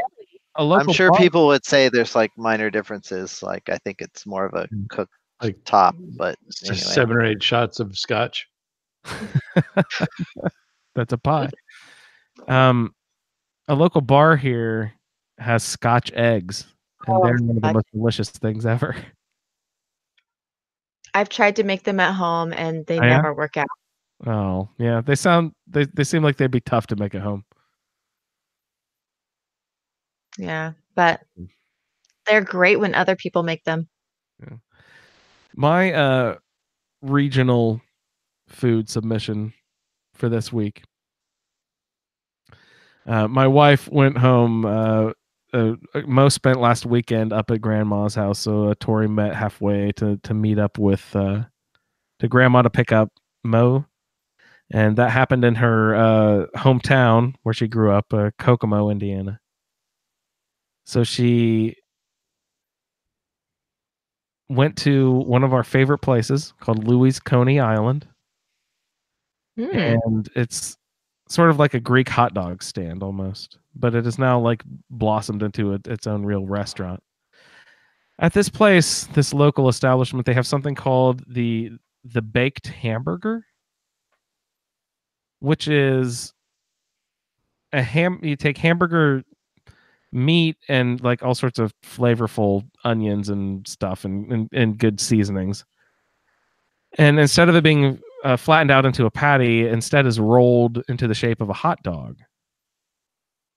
And then baked in the oven for a long time, and then cooked in like a vat of like sort of like coney sauce / gravy until it's served to you, and you get like a big bun with this rolled hamburger with and then they put the coney sauce on top, and then raw onions and mustard. I don't know what coney sauce is. It's made from real conies. Organic. From rabbits, yeah. What is coney sauce? Really? Nobody? Yeah. Ray, do you know coney? Nope. A coney dog? I know what a coney dog is, but I don't know what coney sauce is. I don't know what a coney dog is either. The sauce you put on a coney dog. That's what coney sauce is. Is it like With mustard? Ketchup? Isn't a coney dog like a corn dog? It's like a chili dog, you guys. It's like a meat and sort of. Oh, really? Yeah. No, coney dog is just a veal hot dog in a natural casing. What? And he's talking about boardwalk coney dogs. Coney dogs in the Midwest, everyone, are more like chili dogs. They're served with like sort of a sloppy Joe topping on top. Aren't coney dogs from Coney Island, or is like a coney like something different than Coney Island? Originally from Coney Island. You got your hot dog purists, of course, from the hot dog eating contest on Coney Island every 4th of July or whatever. But at least in the Midwest, here's a great another national or regional foodism here. In the Midwest, at least here, coney dog is along the same lines of a chili dog. Yeah, I think Sauce is a little different. Over here. Interesting. I am always down for a chili dog, man. But it's not a hot dog. It is like a hamburger, but rolled into a hot dog shape. So I'm weird. on board. It sounds good. It's got some Greek spices in it, if you like Greek food at all. So it's pretty good. Kind of weird little Hoosier foodism there. You make me think. I wonder, like, because I know where I'm from, San Diego, our Mexican food, our burritos, like they're dry burritos. You know, you go to no red they're sauce. dry, no wet sauce on them, right? Yeah. You go to like Texas, and everything there is served wet with like sauce all over it. Yeah, I'm not into it. It's just not my favorite, but I can see it. Exactly. I love a good smothered sauce all over the red Yeah, sauce all over the burrito. It's good. Or the green sauce. Yeah, that's good stuff. I like that. Of course. So if you pour sauce on it, doesn't that make it an enchilito? Enchiladas mixed with a burrito and churrito. Yeah. Or an enchichanga. Yeah. If you deep fry it. Fry it. Yep. Yeah. That's one of my favorite dishes, the chimichanga. That's a damn good thing right there. Can't get over that. All right. Any other food thoughts? Ray, what have you cooked recently in your retirement? You picked up any new sous vide recipes in the last couple weeks? So, well, I picked up a new magazine, so I'm looking forward to seeing that. The new sous vide magazine's out. Do you try to make a new dish each time the magazine comes out? Most of the time, yeah. But oh my god, if they allowed modding, graphic modding in Fallout 76, you can make the recipes look like have a cover of sous vide magazine. There you go. That would be awesome. His cooking station could look like a little plastic bucket with a heating source in it. Yep. You could sous vide in the metal buckets. It would be so convenient in the wasteland. You could boil your water and cook your food too. Totally. But so one thing that my wife and I do both enjoy is Vietnamese food. And one of the staples is the fresh spring roll, made with the rice paper wrapping and filled with noodles and vegetables and a little bit of shrimp and pork sometimes. Gotta have some mint. Yeah, and mint, and I threw some basil in too. But and then also I'm very fond from Korean food. I like sesame leaves. But the people that make those, they've got some mad skill, because Yeah. the ones we made didn't come out anything like it. They were loose and sloppy and torn. And I was gonna say the casing, the rice. What do you call it? Do you call it rice paper? Rice paper. I mean, it's got to just fall apart. Well, so it's pretty durable. So I went to the Korean market and got they make a little tool for serving with those. So it's got a little pocket in the side that holds the sheets, and then you fill the basin up with water, and it comes about 2/3 of the way up the sheet. And so then you just give it a little spin. It gets it moist. You set it on your plate, and it's ready to start filling and rolling. Wow. But if you get it too wet, then it sticks to the plate. If you don't get it wet enough, then it doesn't fold. And it was quite a challenge. So, definitely mad props to the chefs that can roll those up so tight and so uniform. Yeah, with the little shrimp all in a line and all organized. You got the little slivers of carrot in there. Oh, that's got to be hard. So, but at the end of the meal, they were pretty damn tasty. So we were happy with it. They tasted good. Yep. Yeah, it's real tough to get those tight, like a military bed style. Because my wife makes really good egg rolls at home, with wonton wrappers or something. But they're delicious. But we just can't get them like the restaurant style tight. You know what I mean? Yeah. But yeah, so that's been my latest. No, that's fun. That's great. Yeah. Hey Steve, I have written down here some more odds and ends. Did you have other notes about the game that you wanted to bring up, or did you get a chance to mention everything that you wanted to? We mentioned most of it, but I am excited about. Excited might be a strong word, but fridges and medicine cabinets for you to put in your camp and separate stuff out. I heard they're coming out with that in a little while, right? Didn't they say that? Separate stuff out, so yeah, so you don't have to keep it all in one spot, or you can go dump your stuff, some stuff here, some stuff there. Maybe it might help you increase your capacity of your camp or something. Maybe they'll say they'll give you 100 for your medicine cabinet or something like that. I'm just brainstorming at this point. But that was what I hated about the storage of Skyrim is that. Well, I guess you could still organize by your Pip-Boy tabs, so it wouldn't be. And never mind, it wouldn't be like the annoying Skyrim where it would just lump everything together, because you could still use your Pip-Boy to organize it. I'm assuming if you put different categories in each. Yeah. Thing. You know what I mean? Yeah.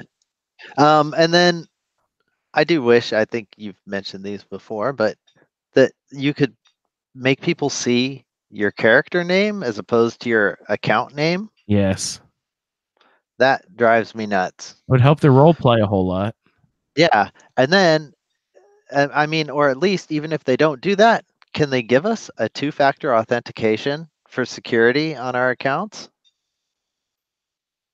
Meaning what? So that you have to have some sort of like authenticator for when you log in, like the Blizzard authenticator or some of the other ones. So that, people, at least if they're going to, I don't know, I haven't heard any reports of people's Bethesda accounts getting hacked, but I mean, it's totally possible. And with the username, it makes it half as easy to do. Yeah, you already know everyone's. Yeah. Okay. So if they had 2-factor authentication, then you would have to log in and then also agree on your phone or somewhere that, yes, I'm trying to log in. Okay. Yeah, I mean, Blizzard's had that for years now. Yeah. Okay. I'd like to see some 2-factor authentication. And how? Okay, how's that abused again? Oh, because like when you log into BethesdaNet, you have to put your account name, right? You just steal someone's ID basically and take over the account. Okay. Yeah. Okay. That's my thoughts. If somebody at Bethesda's listening, get the scientists working on that. Chop, chop. Get on it. Get down to the lab, scientists. Any other update news, Ray or Steve, or I don't know, Sarah? Did you read the thing? I didn't even read the Inside the Vault thing. I don't read things. Yeah, me neither. I don't read good. Sorry, go ahead. Nope, there wasn't. That was all the latest news. We covered it. Right on. Good stuff. Hopefully Backpacks is coming out in the next month or so. Sheep Squatch coming out next week already. Yep. That'll be good stuff. Next Tuesday. Before we sign off tonight, we're going to go ahead and check in with Frater because I hosed him and skipped over his feedback a couple weeks ago. So let's check in with Frater here. Hello all, Frater here to talk about my roundtable character, Charlie Matushka, who is actually a completely solo character. The only person that's actually seen him in the game is Lee. Lee actually found me once playing as Charlie. He's the only one that's seen Charlie. But he had a mask on, so he's still anonymous. That said, I still broke character long enough to hang out with Lee for a few before he went to bed. Good times. Yeah, so anyway, Charlie's a bad guy. Completely the opposite of what I play as my OG character. But he's not a griefer, so it's okay.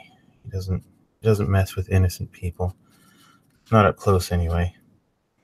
If you want an understanding of what Charlie's character is really about, look up Sylvester Matushka. He's a distant relative of Charlie's and a major inspiration for Charlie as well. Which is why Charlie can't wait to get a hold of some of those nuke codes and drop a bomb or two. Yeah, but enough about that. Let's talk quickly about Charlie discovering Fort Defiance. That's where he really started to get excited. He knew he was onto something at that point, and couldn't wait to get his hands on some of the toys he knew he'd be getting a hold of soon enough. He explored that building in and out, looking for everything he could get his hands on. And he had a pretty good time with that. Okay, so for back to basic, well, let's get out of this character thing for a minute. So for me, this character is actually the first one that I actually found it pretty easy to do these. For the target practice aspect, I just threw a couple grenades to the left-hand side and then started in the middle and worked to the right. And was able to do it on my 4th try. Yeah, so marksman training wasn't too bad this time. The agility training course was pretty easy too, because I've done it a couple of times before. Just ran through it. I'm pretty sure I got that one on the 1st try. The patriotism thing was stupid easy, because, I mean, it's basically just making fun of American politics, which is what Canadian people like me do all day anyway. So that was easy. The live fire exercise at the end was pretty simple too, because I think Charlie was like level 55 at that point. So I just brought out All Rise, and I don't even remember what gun, probably a shotgun. Caused all sorts of damage. It was over pretty quickly and easily, which was nice, because every other time I've played it, I found that one a bit hard. Wasn't high enough level to take on the robots. Little did I know this would lead me to red tape. Having to go from place to place, trying to get my paperwork in order to actually do anything within Fort Defiance. And I think the worst part was trying to find that stupid mailbox in a big pile of mud. I actually found it by accident. Just all of a sudden, it came up on my screen. Oh, there it is. I was looking for a regular mailbox, not a big drop box. But anyway, on to Belly of the Beast. So for this one I kept getting kicked off the server, and it was really frustrating. But I think on my 4th try, I was able to actually get inside the glass cavern. For the 4 beacons, I basically just I just snuck from beacon to beacon, so I didn't have to fight anything outside, because I didn't want to waste a whole lot of ammo and time. And interestingly enough, once I got in the glass cavern with this character anyway, he didn't have to fight anything. It was already dead inside. Everything was dead until I found Taggarty, and then was it a Mirelurk Queen? I can't even remember. Something came along and I had to fight that. But that's the only thing in the entire place that I had to fight this time. Every other time I've been in there, it's been complete chaos. And anyway, once that was all done, got Taggarty's ID card, and, well, went back to Fort Defiance. That was nice, and that got me my first free set of, or I guess my only free set of ultrasight power armor, which I promptly put away in my stash, because I'll probably never wear it. Maybe one day Bethesda will give us a way to put those things on display in our camps. Yes, anyway, so this is the first time I was actually fully caught up with the podcast crew. So I'm glad I finally got to put in some decent feedback for the first time this season, I think, because my last feedback was literally just excuses of why I wasn't doing exactly that. Me and my busy life.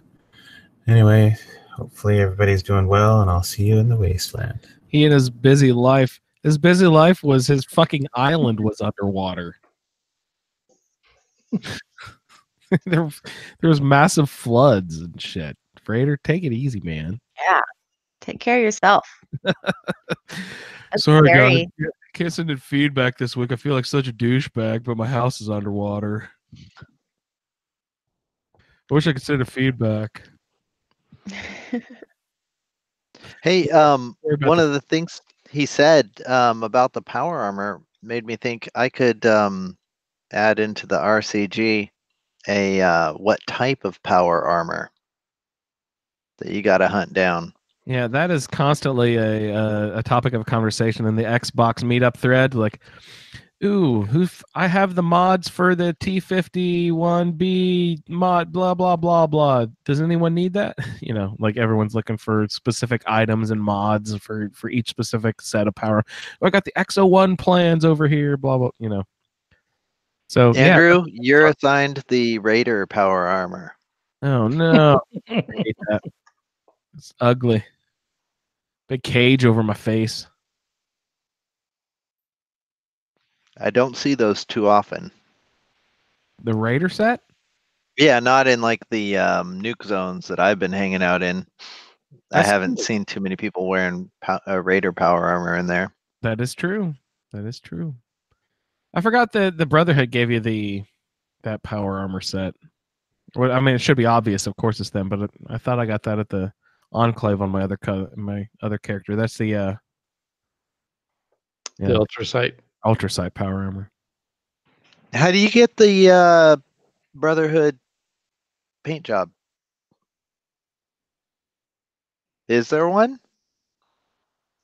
Yeah, I know there's one in the Atom Shop. Some of the things in the Atom Shop you can earn in game too. Yeah. I think they have like the clean versions in the Atom Shop, where the like more dirty versions are the ones that you find.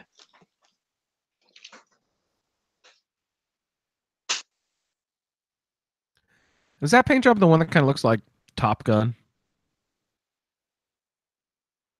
Got the star in the middle of the chest. The star in the middle of the chest. That one. I might be wrong. It's not the Gunners. Tricentennial. The Gunners. Yeah, you're right. That's funny. Yeah. The Tricentennial one. What? They didn't. Yeah, that's like red, white, and blue. Patriot. Patriot. There you go, Patriot. Yeah. Did you get your Patriot? Did you get that one? No, Sarah, not did yet. You want that one? Okay. I've been saving up for it, but now that I have so many atoms, I'm like, do I want to spend them all? Because it took me so long to rack them up. I haven't decided yet. I kind of like being Bumblebee for now. Yeah, I like that excavator. Where'd you say those mods were for excavator? The random generator. Random vendor. At Camden Park, the vendor guy walking around there. Oh yeah, that guy. Okay. I should have looked. I found him earlier today. I should look for excavator mods. Yeah. Well, guys, that's all I have for the show this evening. Does anybody have any other thoughts they would like to express before we sign off for the evening? Nope, I'm good. That's great. Yeah. Happy birthday again, Steve. Thank you so much for hopping on. Birthday. Yeah, it's your Thank birthday here you. now, too. Yeah. Hey. Not for me, not yet. Go eat another meat pie. I got some hamburgers and cake coming up. Oh, Nice. Yum, yum, If yum. you heard anything in the background, that was a KitchenAid making frosting for the cake. Sounds good. Give me a fingerful. I'd like to thank everyone for listening to this edition of the Fallout Feed Roundtable. And we will see you in the wasteland. Thank you for downloading this episode of the Fallout Feed Roundtable. If you are interested in doing a play-along character with us, the show can be contacted by emailing falloutroundtable@gmail.com. For the roundtable schedule, our Amazon link, and all other show information, please head on over to asapodcasting.com, where you will find the Fallout Feed, the Skyrimatic Podcast, our YouTube channel, the Chatterbox, as well as other content. Once again, thank you for downloading, and we'll see you in the wasteland.